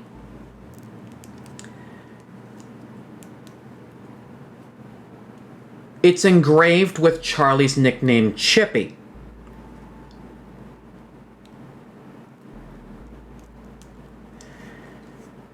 So basically what Charlie got that day, if Susie went on holiday, is a lighter direct from Urkistan. Now here's the fun part. I'm gonna give a little spoiler for those of you that played the game, and I'm pretty sure you guys will, may not have played the game, so if you haven't played the game, I advise you pause now, and I'll post in chat when it's done, okay? Not pause, mute. I'll advise unmute when ready, okay? Here we go. If, by chance, you let Charlie stay at Friends in the beginning of the game, that lighter carries significance, and depending on how you play the game, Charlie will have some form of involvement in the Night of Fire later in the game, as evidently pointed out by several different key facts. If you let the lighter happen, the lighter will appear on TV as you're watching the news the following day. Dependent on how you play the game, either your presence in the Night of Fire brings everybody safe and Charlie survives, or you do not join Disrupt and you kill Charlie during the Night of Fire. Remember when I said the life of your family is also of importance to the game? That brings a lot into your playthrough.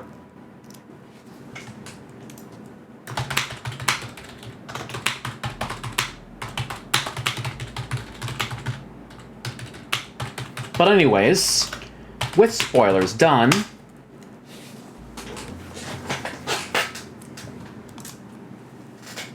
let's get back into this. Surprised they let you into the studio with that, you know. I thought there would have been some sort of search or something. You don't search an ambassador, pal. Anyway, he's got diplomatic immunity. He could cut your tongue out and they couldn't touch him. Down in one, yes? Like village sex goat. I don't even want to know what that means. Lovely, down the hatch. Oh, Jesus, erase your quick, sniffing Christ, Iron. What the hell is that? That, Peter Clement, is the reason you wake up in morning in cell facing firing squad, yes? Another. Oh, just give us just a minute, pal. That first one is still stripping the skin off my stomach. Peter Clement and I fight in war together, Dazzly man. The units are in Konislava. We were ambushed. Smoke is everywhere. Oh boy. It's burning. Silver, hello, how are you? So good to see you. I'm separated from my squad. Lost in fog. I hear bullet whiz past ear. You hear bullet whiz past ear. I was in a fairly competitive darts match once. No.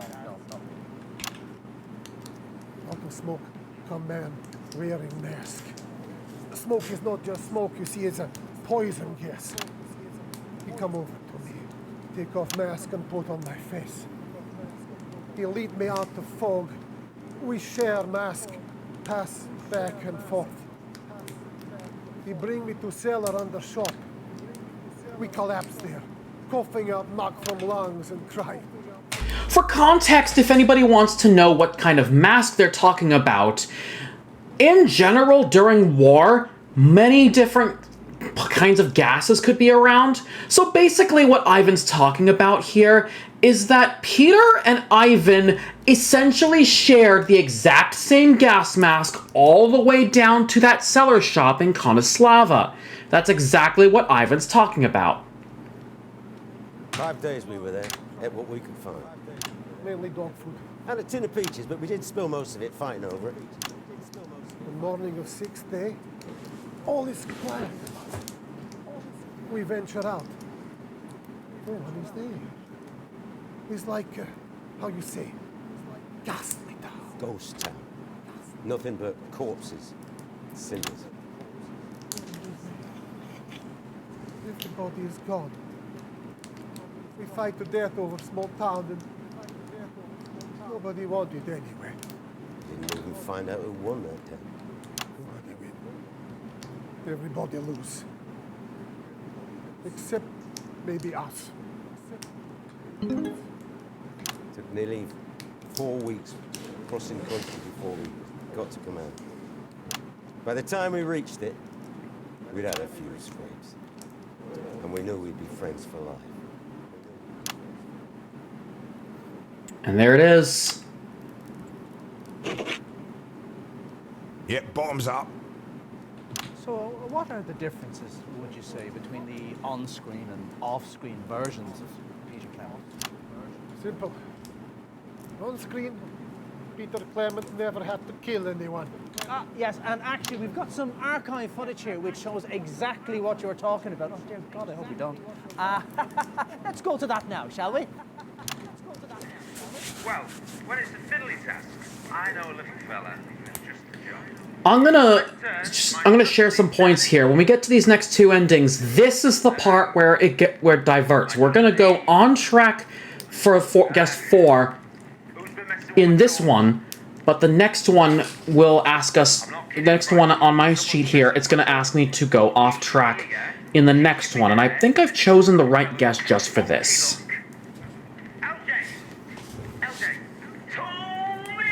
Don't give me that shit. Have you been using my tools? Touch your tools, boss? Everyone knows they're the love of your life. I'm not doing a bit. Now we've already seen this little bit from last week when we did all the special endings. So I think it's time that we give ourselves a break and give ourselves a BRB. Now is a good time, guys, to get yourself a beverage, a snack, whatever you guys need to enjoy the rest of the stream. We're going to be here for a while, so do not go anywhere. We will be right back where we get these last two endings down in the hatch. Do not go anywhere, guys. We'll be right back.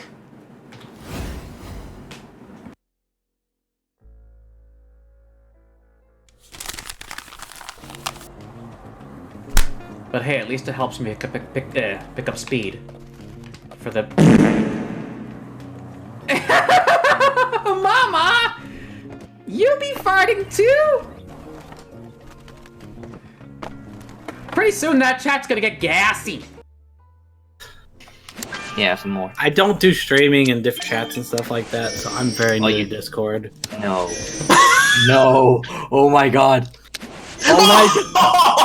Oh no! Hey Felix, timestamp that motherfucker. Someone please clip that! No! Please. No fucking way! Someone please clip that. I swear to God, did that go through the mic? I actually have a folder on my soundboard of Suction Cup Man when I'm feeling cocky. Look at me go! Ow! And I actually went. Chicken, hard left. Chad, if you're... Alex, Chad, what the fuck with the chicken? Stop! Chad, if you're still around, how are you guys doing? Who's still around and wants to suck about what's going on in their lives? I swear to fuck, Alex! Doing good, doing good. I see nothing wrong with that.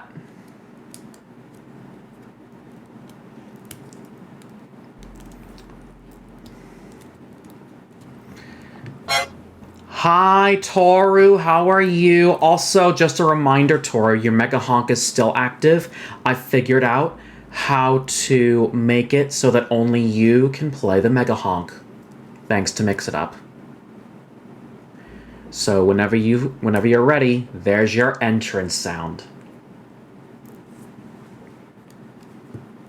Beans! I am definitely going to have a real look at those redeems during my break, and 2024 is gonna have so much better redeems for you guys. Just imagine, you could probably make me go, well, I'm sure I'll figure something out, but those meep redeems are definitely gonna be looked at, for sure. Ah!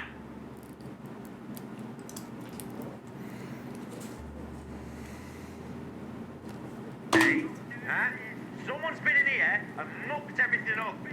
Should we just cut here? No! Bah! We should not just fucking cut. Let's keep the cameras rolling and see who's getting fired, shall we? No one's getting fired, Peter. He hates it when people use his tools. Not helping, Jim. Who's been at my fucking tools? No one's been at your tools. Remember half an hour ago when you came back from lunch, staggering around here trying to find somewhere to piss? You knocked them off. You did it. So I picked them up like I always do, put them back in, so you wouldn't have to. Because the only one messing with your tools is you. Okay? So I... Yes. When I'm... Again. Yes.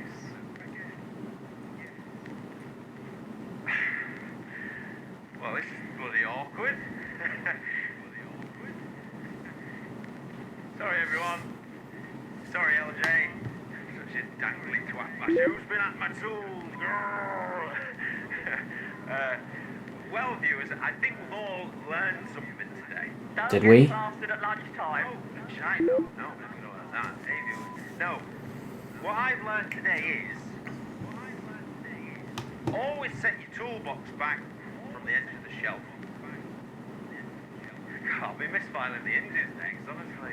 Pause for a sec. What Peter Clement, young Peter, was talking about there also applies to, your rooms. Let's just say any of you messy blobs out there will probably try to leave some messy thing behind, and you're like, where did I leave my things?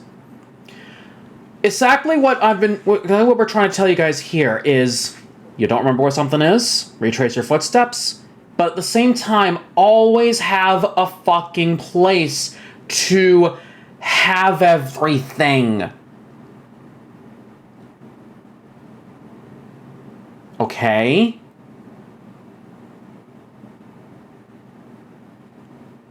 Good.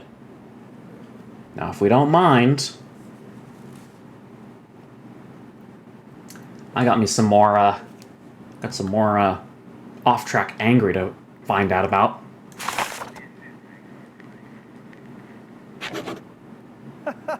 Oh, I bet he's stewing. Spark there. Why did you show that? Hydrate, you bastard! Hydrate! Silver, thank you so much for the hydration. Sip, sip.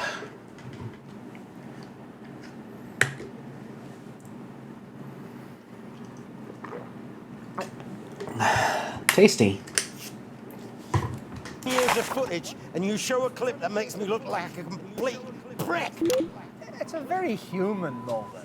Don't ambush me, Eric. I'm not in the fucking mood. It's very unpredictable drink. You try. No, I think it'd probably kill me. To be fair, I was pretty pissed that day. Dottie and I went for some pints and chases at the Bull and Bollocks. Is that an actual pub? I'm not normally an angry man. Unless he wants his share of peaches. Another. Do you think that's a good idea? There is nothing wrong with anger, my friend. Anger is how we survive Konislava. I'm too old for anger. And yet it's still lurks within you. To the blood in us all. To the blood in us all. Yeah, there's a drink. Oh, right, let's get you out of here. Ladies and gentlemen, magnificent Sasquatch. He's still on the fucking Bigfoot side again. Channel your rage. It make you mad.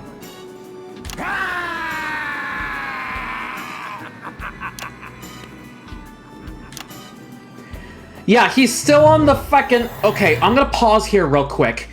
He was still on the fucking idea that Ivan Vodovich of all people, is Bigfoot. As an example. Dude.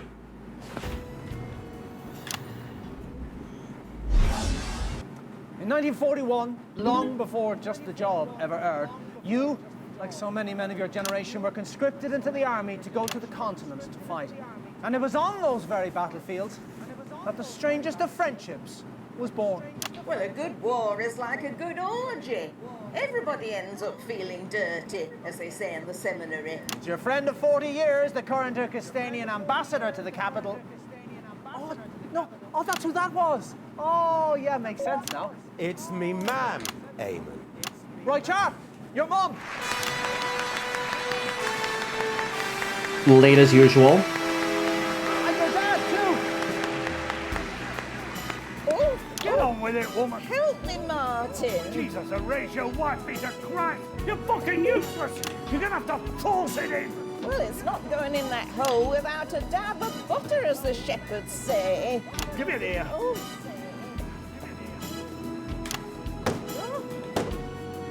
Why must you always be so loud? It's a bloody talk. Let's go over here. Talking all bloody day. I've always got a bloody headache. Hello. Oh, don't just stand there. Give us a pull.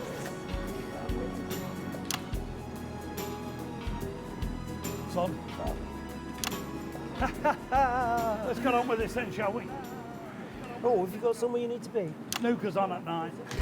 Okay, I never explained this on last stream, but basically Martin Clement enjoys sports apparently, and he referenced a variant of billiards, and I'm gonna butcher this pronunciation, called snooker.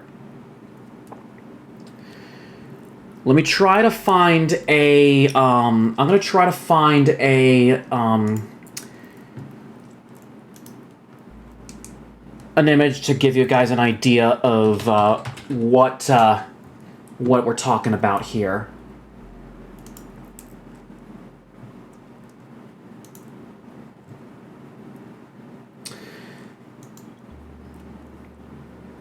Game show furs, you might be able to recognize this the sport because the name Hurricane Higgins was referenced in a Family Fortunes episode, wasn't it?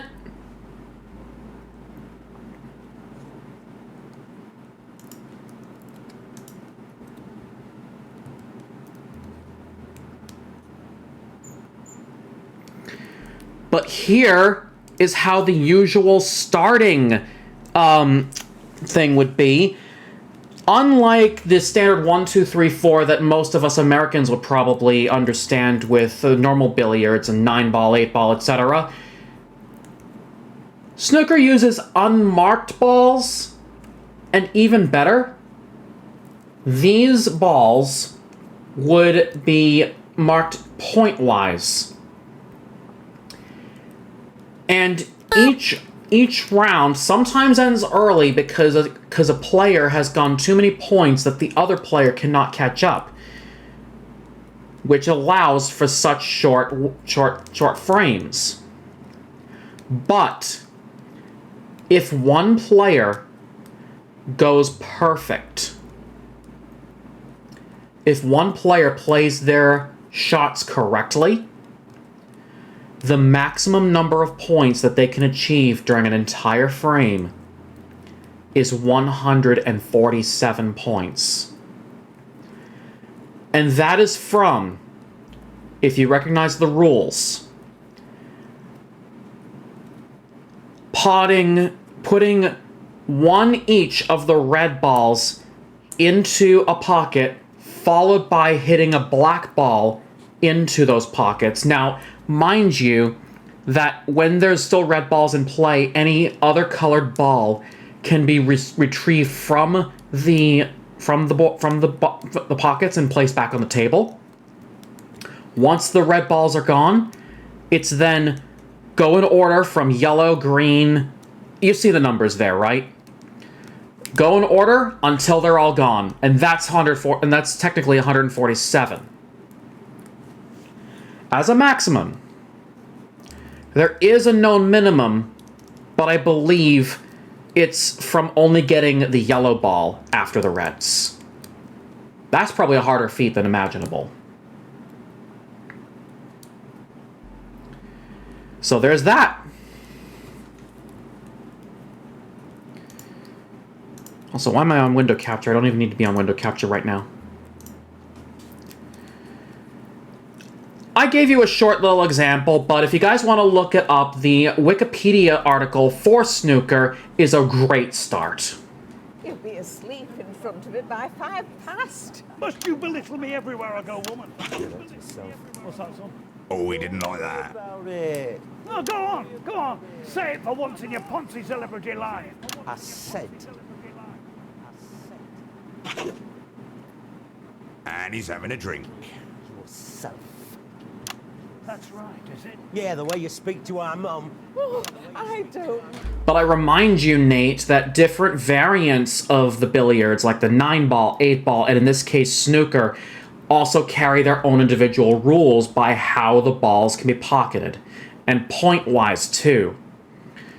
Snooker, if I recall correctly, is one of the very few variants of billiards that uses points. Balls, yes, Matt. You also missed it, Matt, because I know you're a game chauffeur. The name Hurricane Higgins would be very familiar to you when associated with snooker, because that's a name referenced on an episode of Family Fortunes, the very famous Turkey episode. Fine. You should mind, man. You should mind. It's just his way. No. Don't just let him off like that. He's a bully. I never took my belt off to you unless you really deserved it. I had to hide from you! Under the stage of the bloody school. It was the only safe place I had. You ungrateful little gobshite! I don't have to sit here and listen to this. Come on, Fanny, we're leaving. See you after, eh? Stop! In the original fight path, we had to get Jimmy Chisel on. This time, we're switching the tables on Eamon. Let's do it. This is a ratio knob slurper Christ. The ingratitude! Ingratitude? Fuck off!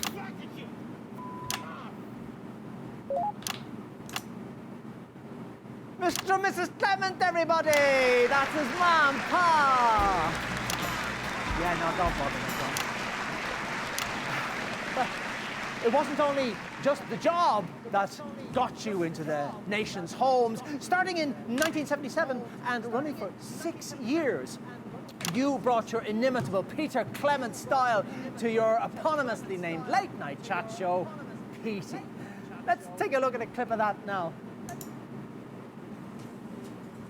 Oh, we're getting the fucking Polly back.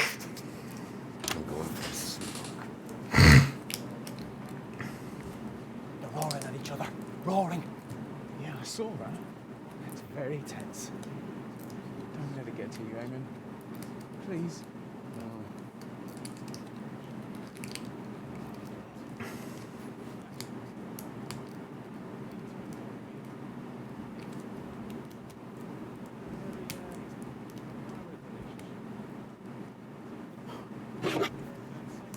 Are you Oh, that's made him angry. Are you really trying to piss me off now? I don't choose. It's... Yeah, I remember fucking Dave. Can we reset everybody? Are you gonna be all right? Yeah, I'll be fine. Just don't bring that fucking Polly on, or I'll burn the fucking studio down. Yep, dodgy puppet. Let's skip over it. So, we're on the wrong track. There's only 2 guests left. One of them is little Jimmy Chisel, who never as much fun as a child's open grave, and the other is the scariest woman in television. So, Eric, why don't you pop behind the screen, see who's there, and I'll decide how long part 3 is going to be. Oh, Christ, it's hard, isn't it? It was dark. She's not ready yet. She?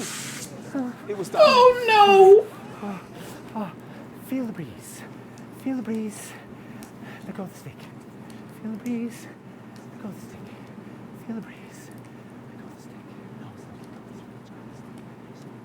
the stick. 10 seconds. It's going in 5. no! We're broke him again.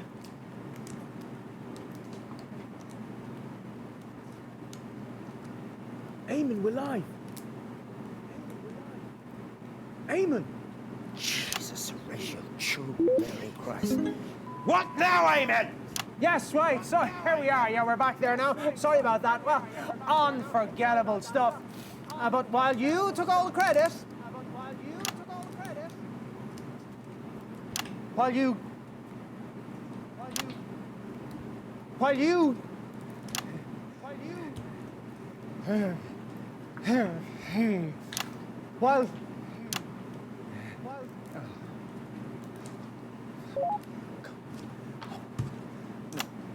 No.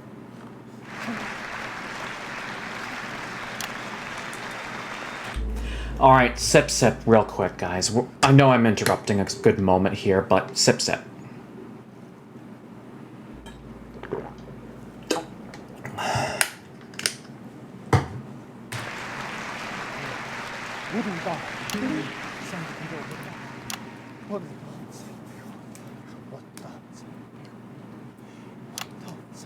No.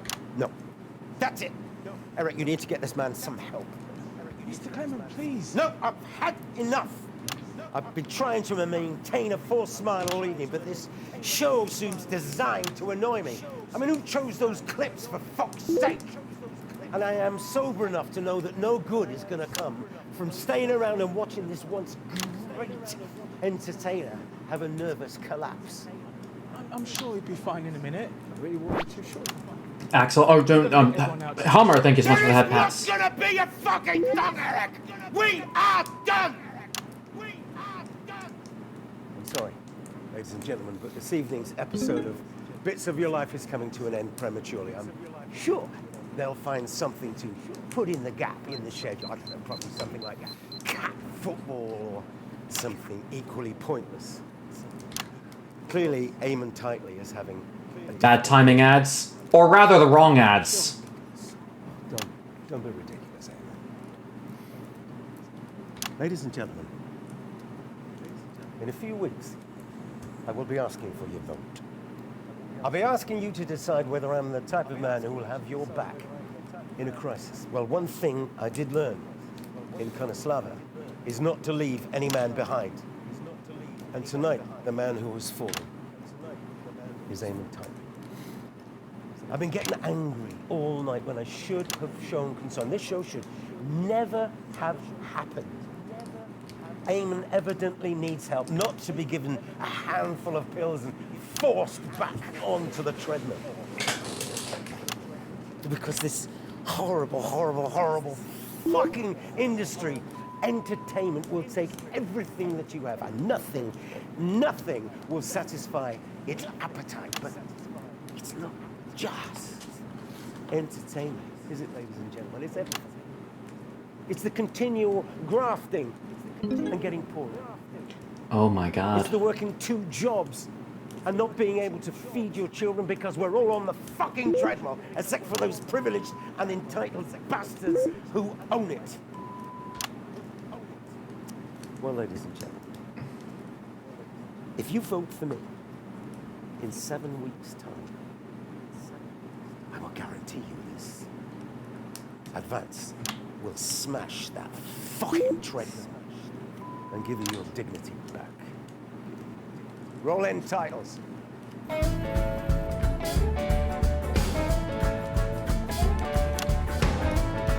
I'm not gonna bother with this one.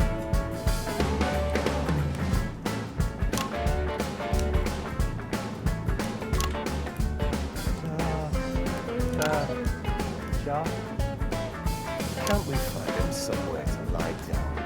I'll take him to holding area 1.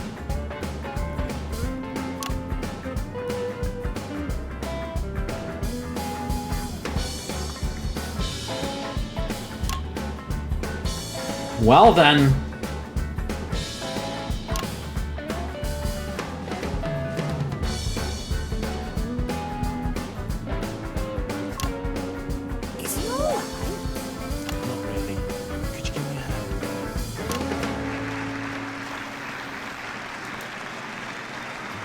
And we're out. Thank you, everybody. Just the fucking job.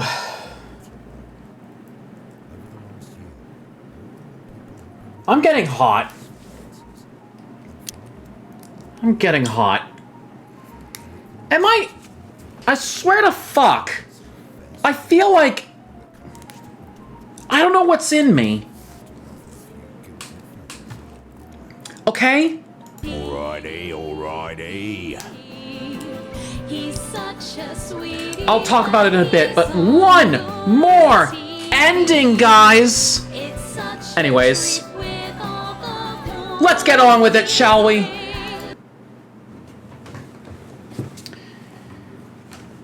Little Jimmy Chisel's stage name, his real name is Jim Chisel. Okay. Yes, let's go. One more. But actually, let me just really quick take a sidestep. I'm gonna go into talking about what Nate's going through and give you a little clip. I'm gonna see if I can find it in the rushes. Good evening. I'm Megan Wolf. And I'm Oh, here it is, Disrupt Tax.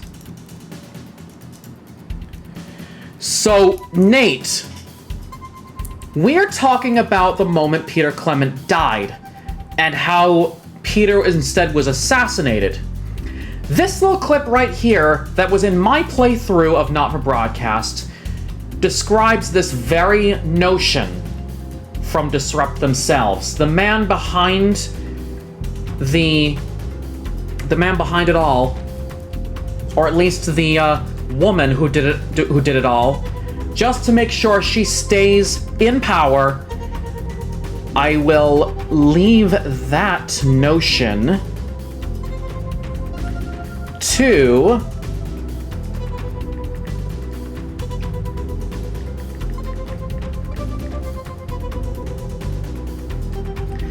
if I can actually get this. I will leave the notion to the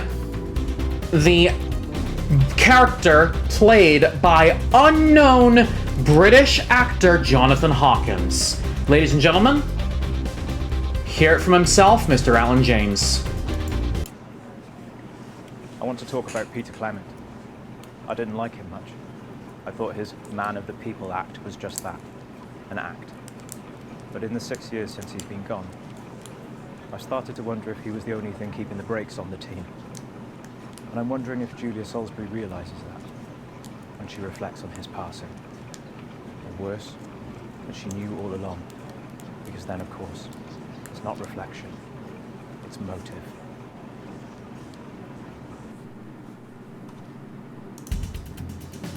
What is your reaction to that, Nate?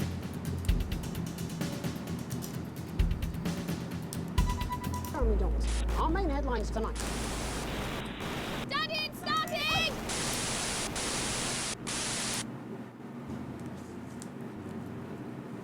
Now we see the truth in the story.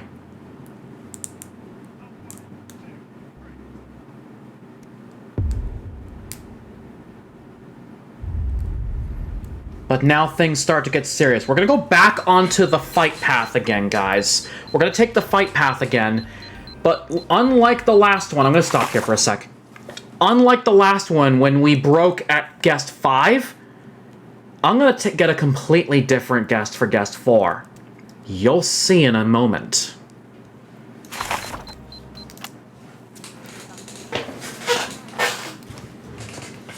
So, prepare for deja vu, guys, because it might seem like it's going to be the same old, trying to get the same ending again.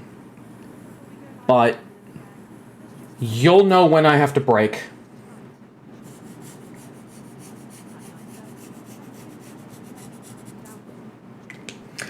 Or when I have to change clips.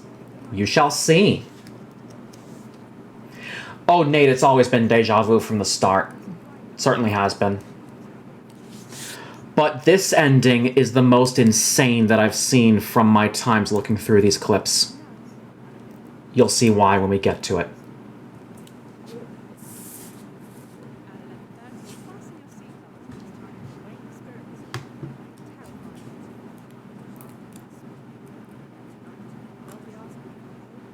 What if the past could be changed? It's exactly what this is going on here. This is exactly what's going on here, Nate. Is essentially Dave's being a Time Lord and doing the deja vu himself. He is the most... Probably better that it's you. You'll probably get lucky. You'll probably just kick in the... Yeah, okay, I'm going to make a comparison here.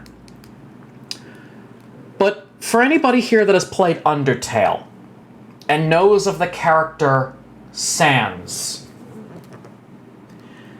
it's kind of like that in the context of things. In Undertale as well, not just Sans, but in the Genocide run, Flowey talks about this as well, with the power to save.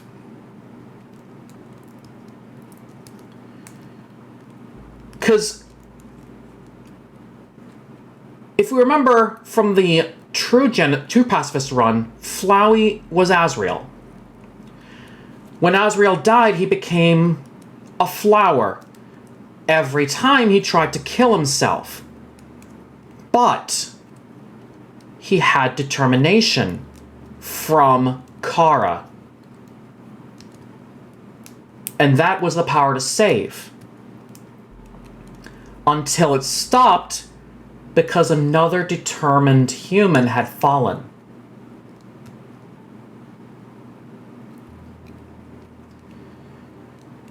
I know I'm spoiling a lot for those of you that haven't played Undertale. But I can't help but make this comparison when you guys talk about, and when I see it as well, that Dave is a Time Lord. There's also a game called Titanic Adventure Out of Time. You play as a secret agent trying to prevent World War II. It's a dark game. Does that have is that a time looped one as well? Is like your character stuck in a time loop?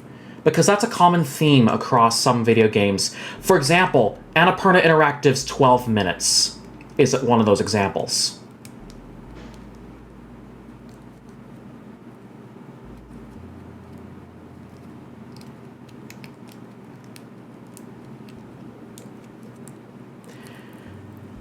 So yeah, basically the Groundhog Day trope of going through a time loop brought into video game history.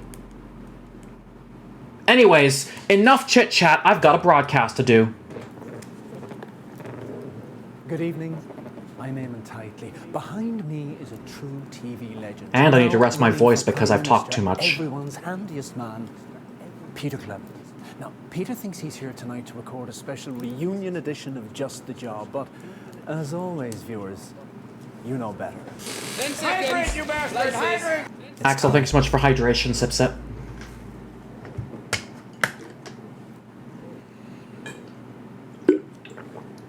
Tasty. Let's start the show. In 5, 4, 3.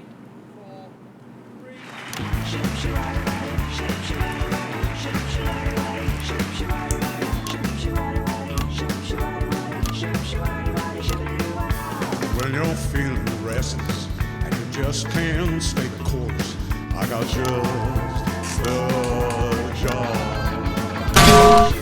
When you smell an odor, but you just can't find the source, I got just the job. Get me in the morning, bright and breezy jab. I'll take my great big plunger and I'll slip it down your trap. And once I'm finished pumping, this is your show, Nia, yeah. 'Cause that's just a job. Thank you, girls. Cracking stuff. Good evening, friends. And yes, it's true, I can hardly really believe it myself, but we are back with this special one-off reunion episode of Just the Job. And to be clear, it's the show that you remember. With the old sidekick, Little Jimmy Chisel, some top tips on how to improve your DIY, and of course, some special guests from Just the Job's illustrious past. And I know what you're all thinking, oh, there's an election coming up. But there'll be no politics tonight, not on this show, and that is a Peter Clement promise. So let's kick tonight off with a slightly askance look at the mighty Bevel, because you never know. Just hold it just right there, please. Oh, come on. you? Yeah, it certainly is me. Oh, you naughty fucker. Sorry, Frank, did you know about this? Yeah, look at that face. Of course you fucking did. You fuckers. You thought you were here tonight to record a special reunion edition of Just Batman, hello, how are you doing? So good to see you. Over my dead body. Tonight, Peter Clement, these are the bits of your life! Come on, let's get you back to the studio. You fuckers, I'm gonna hurt you. So, I'm going to do a little character assessment here, and I'm just going to say that knowing a little bit about Eamon Tightly, especially through all these 10 loops, right? Every single one of them, Eamon was like, stick to the fucking script.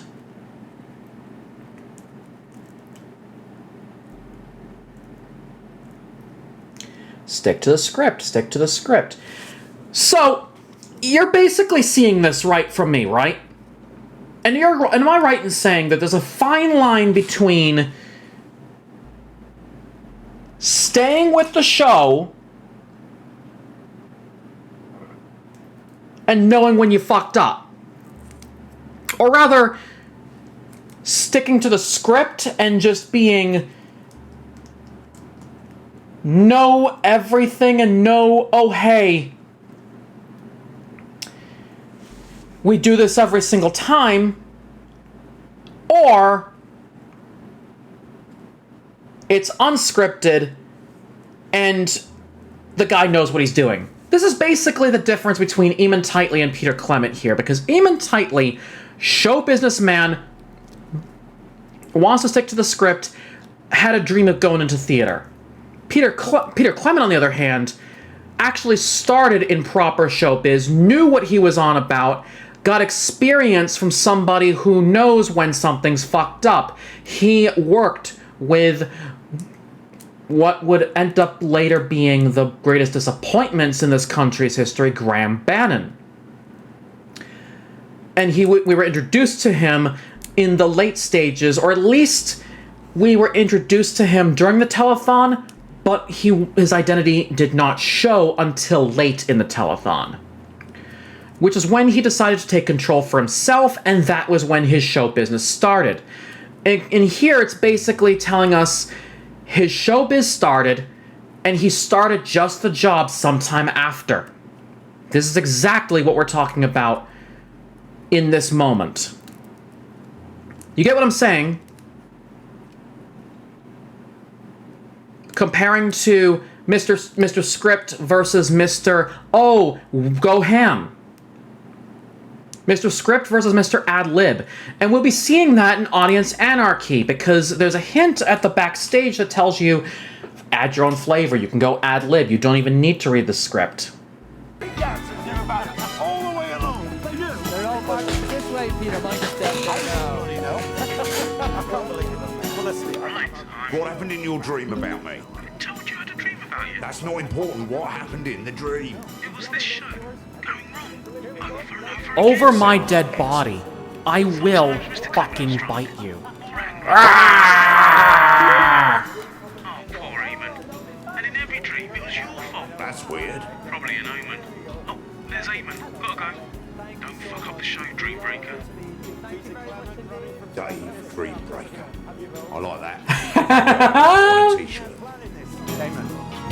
Eamon, how long have you been playing? Eamon?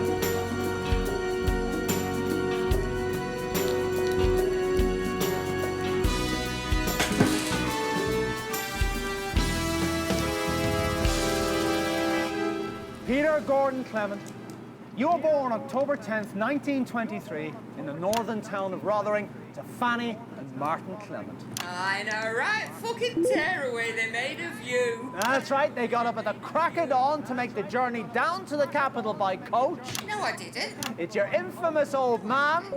No, it isn't. And her long-suffering husband, Fanny and Martin Clement. She knew all fucking long. You're not dead. No. Let's just stick to the script, see what happens. You pop your piece in there and then head over to the sofa. Right, you pet. Hello, pets. Make the best of us. And not the worst. Chelsea bloody Bond!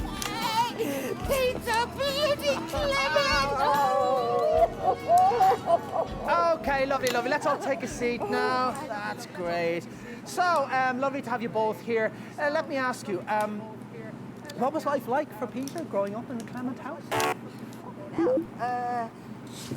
Well, I think, well, for both of us, really, it was about his father's, right? I mean, mine, well, he were never there because, well, with work and the pub, of course. But I reckon that were a lot easier than it were for our Petey because it's no mark of a father. We're always there. My mum kept him in line most of the time. Yeah, she did, love. But, I mean, what about when she went to bingo or, you know, when she took that part-time evening job? I kept her safe. Come on, Petey, love. I've spent my whole bloody life trying to make... Of course it's going to be the same old, so I would wish I could skip it, but I can't. But Petey here, well, he spent his whole life trying to make up for the lack of happiness. Oh, that's not fair. I had a good childhood, for the most part. You didn't, Petey. Sorry, love, but well, neither of us did. Well, that got serious quickly. Chelsea, what's your name? Chelsea Buns. Do you want me number? Chelsea Buns, everyone, with the first of the bits of your life. So how are you married? How many kids have you? No bairns for me, love. I mean, I did get pregnant once, you know, but I couldn't keep it. I mean, it was during the war. I didn't even know whose it were, to be honest. But, well, you know, then something went wrong, you know, and then after that, I couldn't have any more. So, That's awful. it is, love, but then that's life, isn't it? It is awful sometimes, but you just got to keep on fighting. That you do. You start to see the themes in these paths, guys. Like, for example, when we started this fight path, the theme was fight. Keep fighting. Essentially, Peter fought.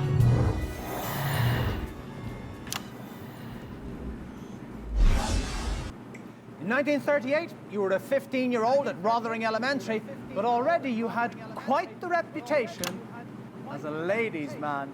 Who's this, Peter? Well, if you don't know my voice by now, we may well have lost the election. Well, It's Julia Salisbury. no, it isn't. It's your childhood sweetheart, Chelsea Bond. She has literally just been on, Eamon. And a pissed off Peter.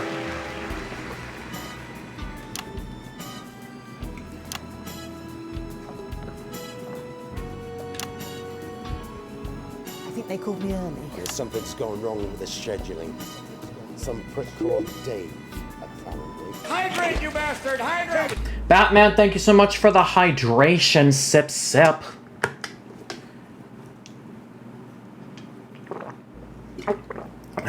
Tasty. I'm putting on a wristband.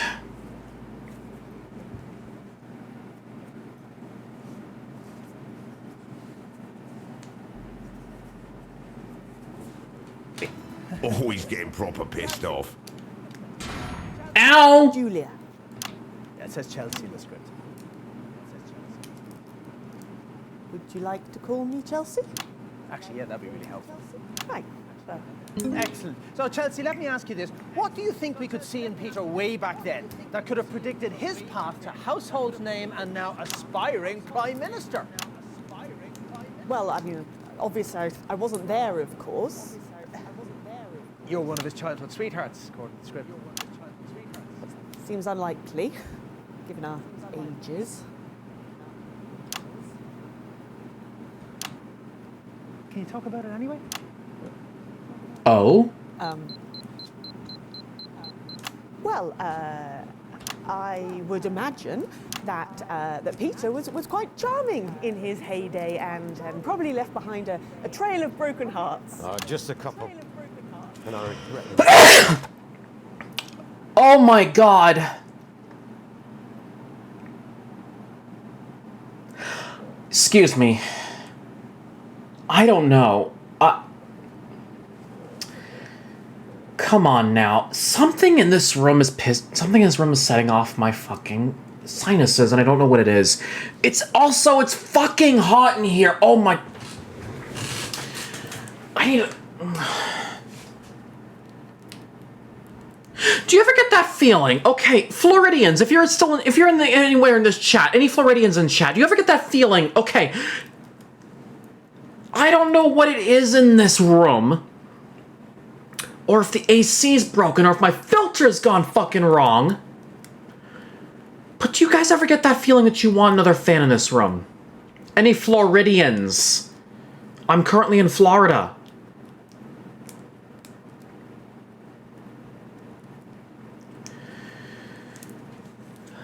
Feels so fucking hot to do anything in here. God.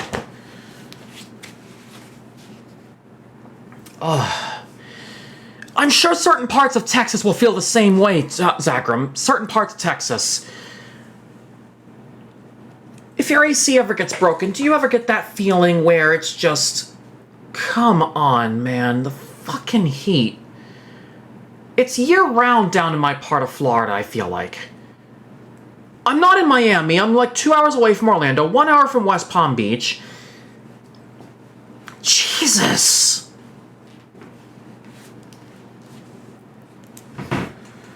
And I don't think I have a fan to get things going in here. Holy shit. You actually don't have AC? This house is supposed to have central... I'm gonna talk to my dad tomorrow, and we'll see what we can do. I'm not sure if the filter's broken. But I want to see if... Here. I'm going to see if he's still awake. I'll be right back. Chicken, hard left. Alex, what the fuck with the chicken? Stop!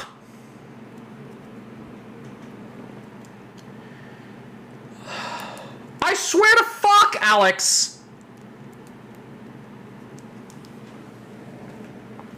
Apollo Husky, how you doing? So good to see you. Sorry you had to hear that, but...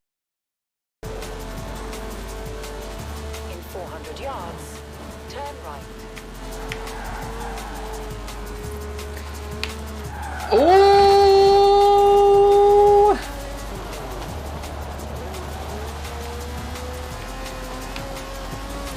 No, do not clip that. Do not clip that at all.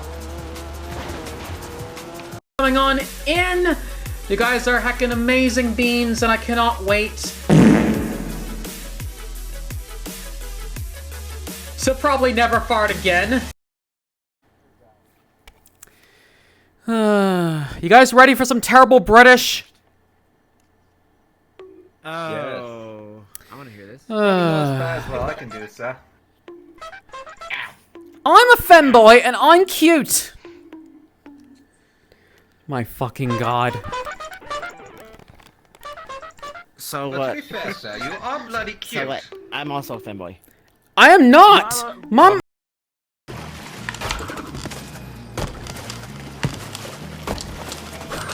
You fucking... I'll sacrifice him.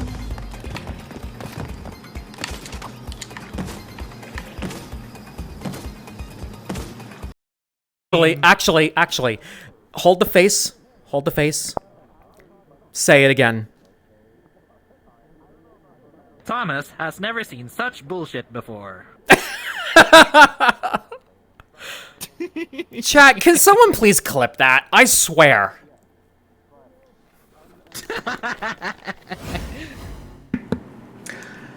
So I had to change my shirt. My IRL shirt. This shirt's fine in the VTuber, but my shirt, IRL, I had to change. Because, look, here's the thing. I was wearing my Ferality short sleeve hoodie that I got from Megaplex this year. At the same time, those of you who have experience with computers already know that this damn computer, and I'm sure your guys' computers do the same thing, parts get hot. Leave it on for long enough and it heats up the room. I have a moderator who also streams and works, or knows this stuff. that could tell you the exact same thing. My PC tower has been running on the floor.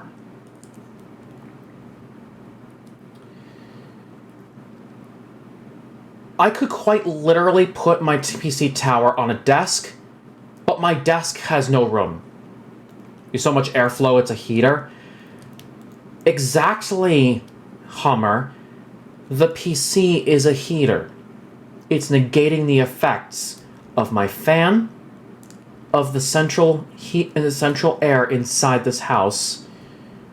At the same time, my door is closed because I don't want my parents hearing me, because I don't have soundproofing in this room.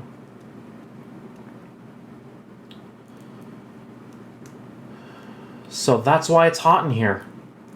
God, I need to move. An enormous amount. Oh, how romantic. Julie handbrake, everybody!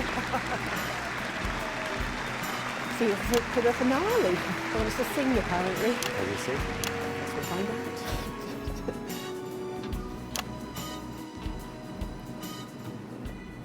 Well, before we bring our next guest on, let's have a look at a classic clip from Just the Job. It's on that monitor there, Peter, if you'd like to take a look. So there's one of the breaks that I just showed you guys. This ending that I'm asking you, that I'm switching to, actually gives a big reminder, because this ending, we've seen. Okay, so we've seen what happens when Peter is sober and happy. We've seen what happens when Peter is purely drunk. And we've seen what happens when Peter is just angry. What is the last ending we're going for here? We said it in the hints that if we go off track, you need to see what happens when Peter goes either drunk, angry, or both. Friends, I think it's safe to say that we are going to create a raging alcoholic. He's having a drink. Yup, a pissed off drunk is exactly the right term for it, Nate. Stage brawl? Oh, it's gonna be even worse, Matt. Oh, he's having a drink. Yeah, why not? Got to keep the old grey matter lubricated after all. Can we reset, please?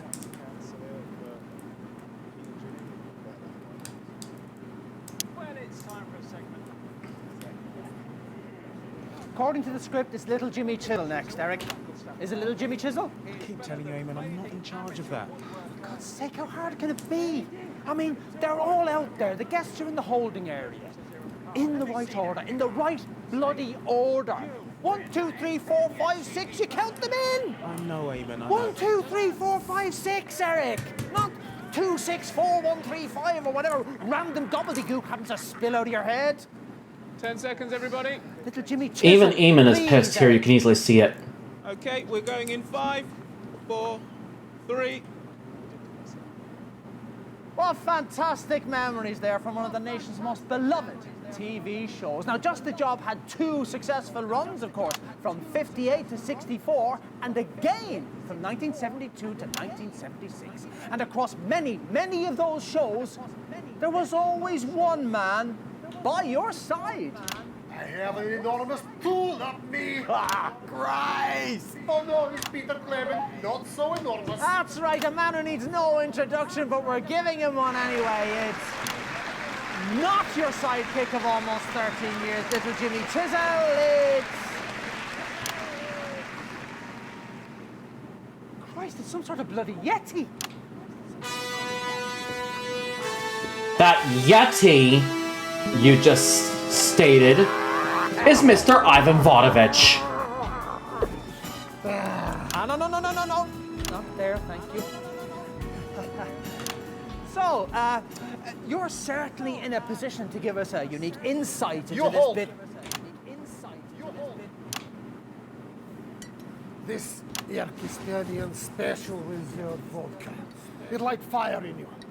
Men have given up their virgin children for just one glass of this. That's probably not true. For every drop you spill, I cut off one finger with this. Oh, that's a bloody big one you've got there. Okay, so I was talking about it earlier. For those that just joined us and completely missed it, I'm going to recall a certain moment in my main playthrough of Not For Broadcast, specifically day 201. If you got Susie on holiday, she would go to Urkistan, send back a souvenir from Urkistan, engrave a lighter with the name Chippy on it. Now, Chippy is a nickname that she would always give to her brother, Charlie. And for context, Charlie, your son, Susie, your daughter. Yeah, Not a Broadcast is not just about the broadcasts themselves. You also got to deal with families. So there's a little bit of a visual novel aspect to it, but it's not actually a visual novel. You're only shown the scenes, not necessarily the people. Anyways. Yes, it was my grandmother's. Oh, put it away, mate. Stop the theatrics and pour the bloody drinks. Surprised they let you into the studio with that, you know. I thought there would have been some sort of search or something. You don't search an ambassador, pal. Anyway, he's got diplomatic immunity. He could cut your tongue out and they couldn't touch him. Down in one, yes? Like village sex goat. I don't even want to know what that means. Oh, bottoms up. Oh, Jesus, erased your quick sniffing Christ, Ashman. What the hell is that? That, Peter Clement, is the reason you wake up in morning in cell facing firing squad, yes? Another. Oh, let's give us just a minute, pal. That first one is still stripping the skin off my stomach. Peter Clement and I fight in war together, Dazzling Man. Units are in Connie Slack. Ow! We were ambushed. Smoke is everywhere. Darius, hello, how are you doing? So good to see you. I'm separated from my squad, lost in fog. I hear bullet whiz past ear. You hear bullet whiz past ear. I was in a fairly competitive darts match once. No. Out of smoke, come man wearing mask. Smoke is not just smoke, you see, it's a poison gas. He come over. I remind you, that man was in a gas mask. They usually use those gas masks to combat poison when you're trying to go through those poison clouds. Take off mask and put on my face. He lead me out of fog. We share mask, pass back and forth. He bring me to cellar under shop. We collapse there, coughing out muck from lungs and crying. 5 days we were there, ate what we could find. Mainly dog food. And a tin of peaches, but we did spill most of it, fighting over it. The morning of 6th day, all is quiet above. We venture out. No one is there. It's like, how you say, ghastly town. Ghost town. Nothing but corpses, cinders. Everybody is gone. We fight to death over small town and nobody won it anyway. Didn't even find out who won that day. Everybody lose. Except maybe us. Took nearly 4 weeks crossing country before we got to command. By the time we reached it, we'd had a few scrapes. And we knew we'd be friends for life.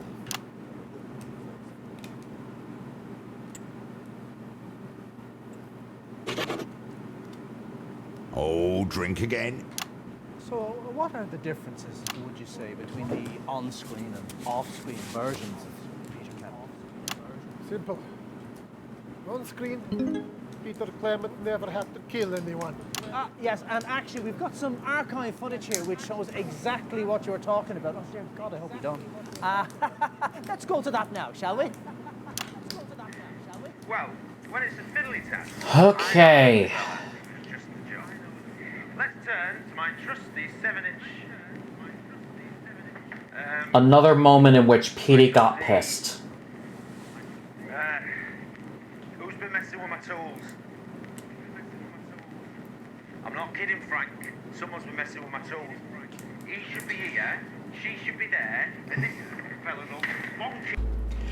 Don't forget about ClCH2, CH2, SCH2, CH2C, commonly known as mustard gas. Oh, the chemistry! What episode of Strong Bad Emails was that? LJ, tool me up! Don't give me that shit.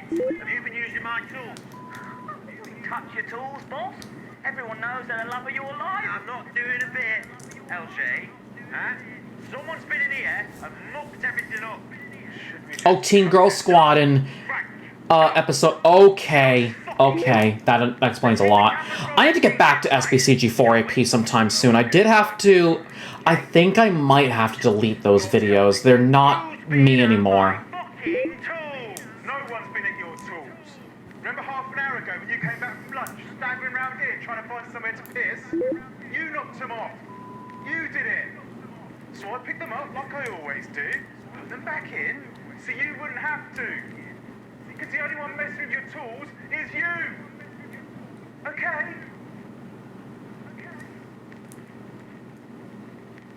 So I... Yes. When I'm... Again. Yes.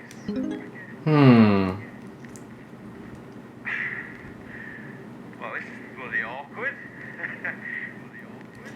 I remind you, when we pick the next guest, this is where we truly break. Such a dangly twat. Who's been at my tools? Well, viewers... If you do stream, we could join you as an honorary junior, excited for pointing out some reference or something like that. Sure! I would use a guest on my single-player stuff. Of course! What I've learned today is... always set your toolbox back from the edge of the shelf. I'll be in touch. I'll be misfiling the hinges next, honestly.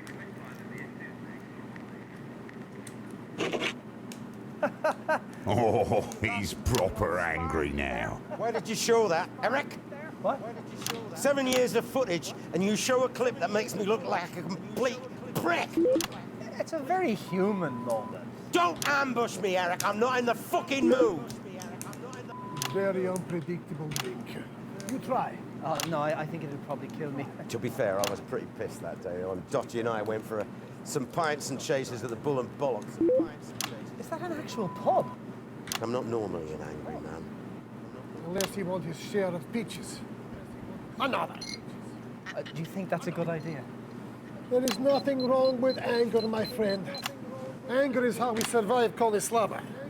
I'm too old for anger. And yet it's still lurks within you. To the blood in us all.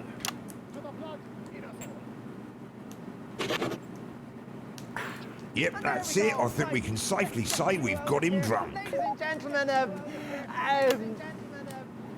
magnificent Sasquatch.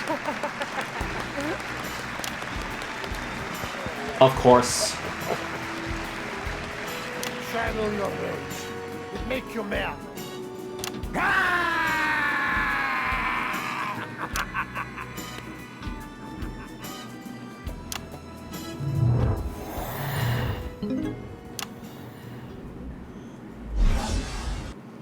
In 1941, long before Just the Job ever aired, you, like so many men of your generation, were conscripted into the army to go to the continents to fight.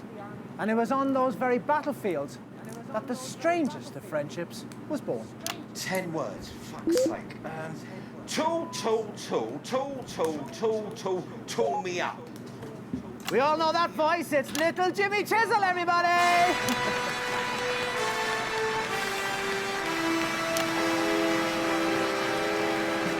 Of course. Where were you 5 minutes ago, eh? Watching this rubbish backstage, waiting for you pricks to get your shit together. Oh, right. You like that? Seems like it. Pete? Okay. This does not look good for Eamon. Yup. What's it like being friends with Peter Clement? How the merry fuck would I know? Ah, come on, you know, you were best pals. Yeah, weekly, for money. Jesus, LJ. You know, I hate that. Yet more anger. Little fucking Jimmy. Little Jimmy. Makes me sound like a precocious 11-year-old. Well, why didn't you change? Well, it's not even as if I'm that short, is it? Well, you're not exactly. Oh, you can back up and all. Gonna put some cream on my foot. Little Jimmy. Jim Chisel, everybody. Don't get up. Of course. Well, it wasn't only just the job that brought you into the nation's heart. Starting in 1977 and running every weeknight for nearly 6 years, you brought that inimitable Peter Clement style to your eponymously named late-night chat show, Petey. Let's take a look at a clip of that now. And a couple of minutes back. Oh boy. This is going to be fun, isn't it? So 4 guests in and we're off track. What's your plan? Well, I've narrowed it down to heroin, whiskey, or glue. Possibly all 3.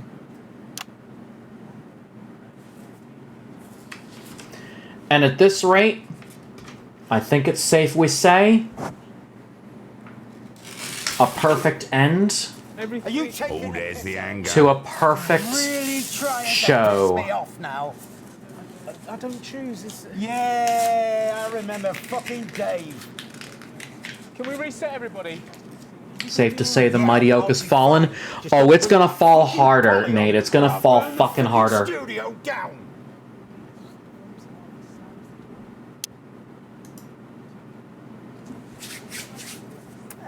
It's interesting. I thought we were going somewhere really interesting there, but I felt we wandered off halfway through that last segment, didn't you think? You mean when you started rushing through everything? Yes, it did bring the quality of the show down. Are you saying this is my fault? I'm sorry. Am I the one who brings the guests on in the wrong order? No, I'm not Wait, saying let me that. have a go. 1, 2, 3, 4, 5, 6. Did I get that wrong? No, I just mean you don't have to be such a... You have to make a big deal about everything. Such a what? Nothing. No, Eric. Such a what? Such a prick, Eamon. You don't have to be such a prick about things. Yep, both of them are pissed. Just as pissed as the fucking pissed-ass alcoholic that's about to come on. Please, Eamon. No. I appreciate your honesty. I didn't mean it, Eamon. I just... Why don't you just go over there, and I'm going to go over here, and I'm going to think about your feedback. Please, Eamon.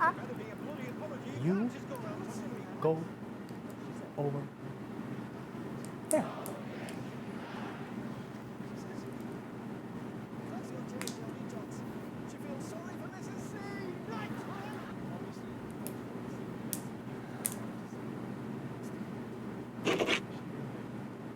Get it together, Amy. We've got a bloody show to do here. 10 seconds. Oh boy. Eamon. Head on! Going in 5. You can see his piss-off ass. Eamon! Eamon! What? Yeah, stop it all the yelling, will you? Jesus, like being at home with the fucking kids. Right. Haha. Suppose we should. Here we go. Unforgettable stuff. But while you took all the. Oh, for fuck's sake, useless prick! I'm not a prick, Mother. I'm a stick in the river. I'm a cat in the cradle. It's funny because you look like a prat in a jacket. Well, why don't you come over here and say that, you fucking man? You want to start because I'm in exactly the right mood for it. I'm the crumb in the butter. I'm the penny in the pie. I'm the rabbit on the bonfire. Yeah, the shit in the ice cream, pal. Your show's a shamble, and you are a Ow! fucking joke. Come over here and say that. I'm already here. Yeah, well, come a little closer then.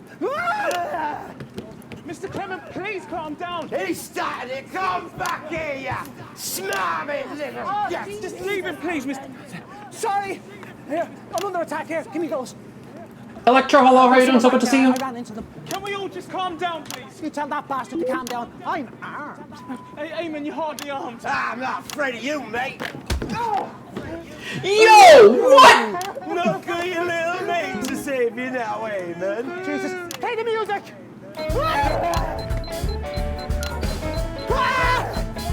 Where'd you go?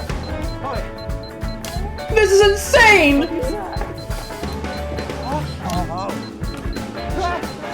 Time to call a guest. Right. Mr. Clement, no.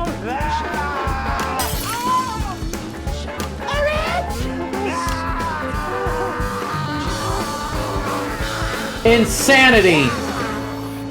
And we're out. Fucking insanity! Fucking insanity, and I'm gonna spoil the beans for you. When the cameras went off, a drunken, pissed off Peter Clement fucking mauled Eamon tightly. The hospital visit was not good. Anyways, Dave has something to say for us.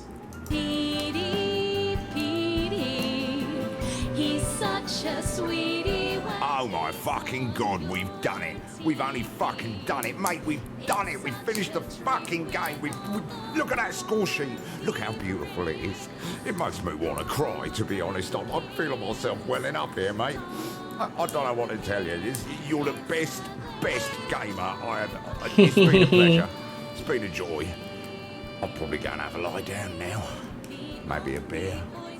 You can trust completely. I think I'm crying too. We've brought Peter to his wits, to his pissed off self, and it only got worse from there. Guys, I think it's safe to say that Bits of Your Life is officially done. I might not have gotten all of the clips that we needed to. There's a lot of stuff that's missing, okay? If I go back to... I'm gonna go into the rushes real quick and show you what I mean.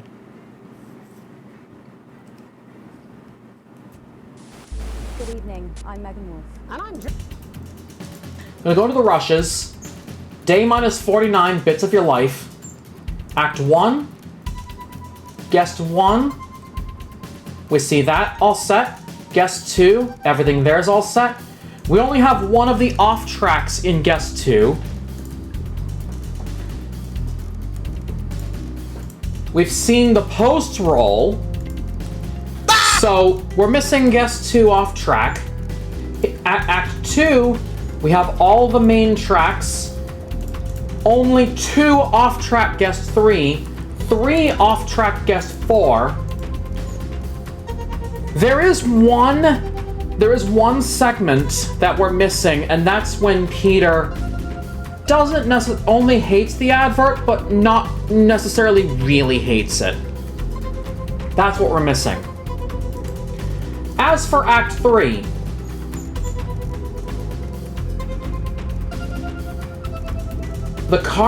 all the finale stuff is here.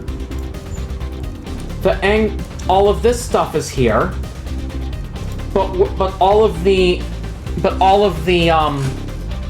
this stuff, we got the Guest 4, 3, and 2, but then Guest 5 is missing only 5 paths broken. I think I want to try a thing and just go, maybe if I decide to have more time. If I had time, I would definitely come back and do this. Yes. I'd probably fill all of this, but again, with the amount of content in this game, that is safe to say an unfortunate, probably too much for the main game, but live and spooky, Bits of Your Life, definitely worth the time and effort. Peter chugs the entire bottle. There's no film for that. There is absolutely none. But which reminds me, I love Not For Broadcast so much, and up to 2021, there was a lot of behind-the-scenes stuff related to Not For Broadcast, and it included a very big documentary, which I attempted at one point a couple years ago to share on this very channel, which was called Not For Broadcast Lights Camera Lockdown. This particular documentary will not be shown again on stream here. However, I have an event on my Discord server that is a watch party on a sound stage, and then our new watch party stage, no longer a chat, but a stage. I'm going to show the entirety of Not For Broadcast Lights Camera Lockdown during my 2-week streaming break. And I won't do an ad everyone the week before. So, if you guys are interested, go over to the events. The event will be Friday, December 29th, that night. And I hope to see you then for that. But as far as Bits of Your Life is concerned, we are done with that. I have another game that will be very quick. That's going to be on next Monday's stream, so stay tuned for that. But guys, thank you so much for coming on in. You guys are so heckin' sweet, so heckin' fresh, and I could not have asked for a better audience like yourselves.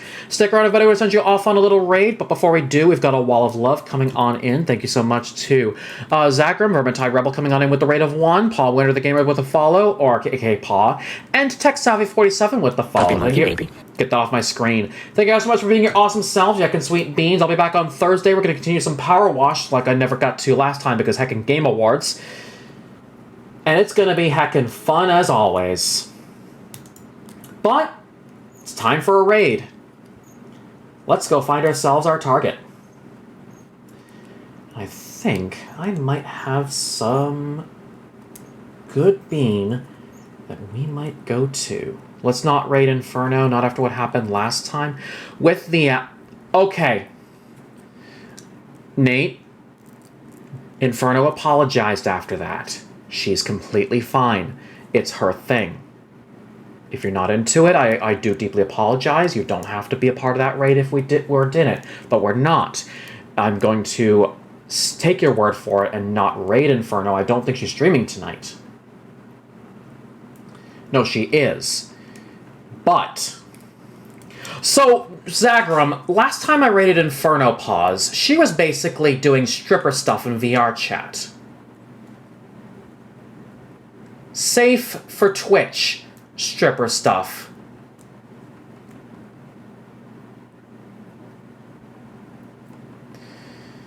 And my timing got Inferno in a giggle fit.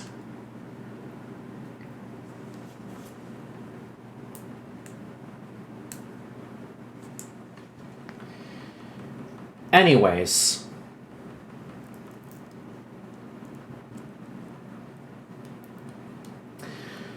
normally at this time, I would probably go off and... actually, you know what? We have a very special... hello? We have a very festive bean that I've modded for a while now, and I'm going to say right now... he's cute. And we need to prove to him that he is. Guys, let's go ahead and give our wonderful love to the wonderfully awesome and wonderfully cute, the 13th Seahawk, currently playing VR chat. If you guys have my love emotes, go ahead and copy from Blueberry Folfbot. If you don't have my love emote, if you don't have my love emotes, go ahead and copy from Nightbot and add your own love emotes before and after the all caps. Make sure it's only the all caps and love emotes and nothing else. Your raid message should look something like this. If you still want my love emotes, go ahead and unlock with channel points down below. The redeem is called Choose Emote to unlock. Once it's unlocked, it is yours for 24 hours. On that note, guys, make sure you guys go ahead and give the 13th Seahawk the amazing Blueberry Barker love that you guys give me every single stream. I love you guys so fucking much. You guys are fucking amazing. Keep being your awesome selves. Zachary, put that down. Ow!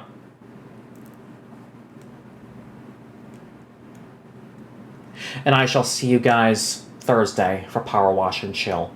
Guys, thank you so much for watching. Take care of yourselves. As always, I'll catch you guys in the next one and one more for the road.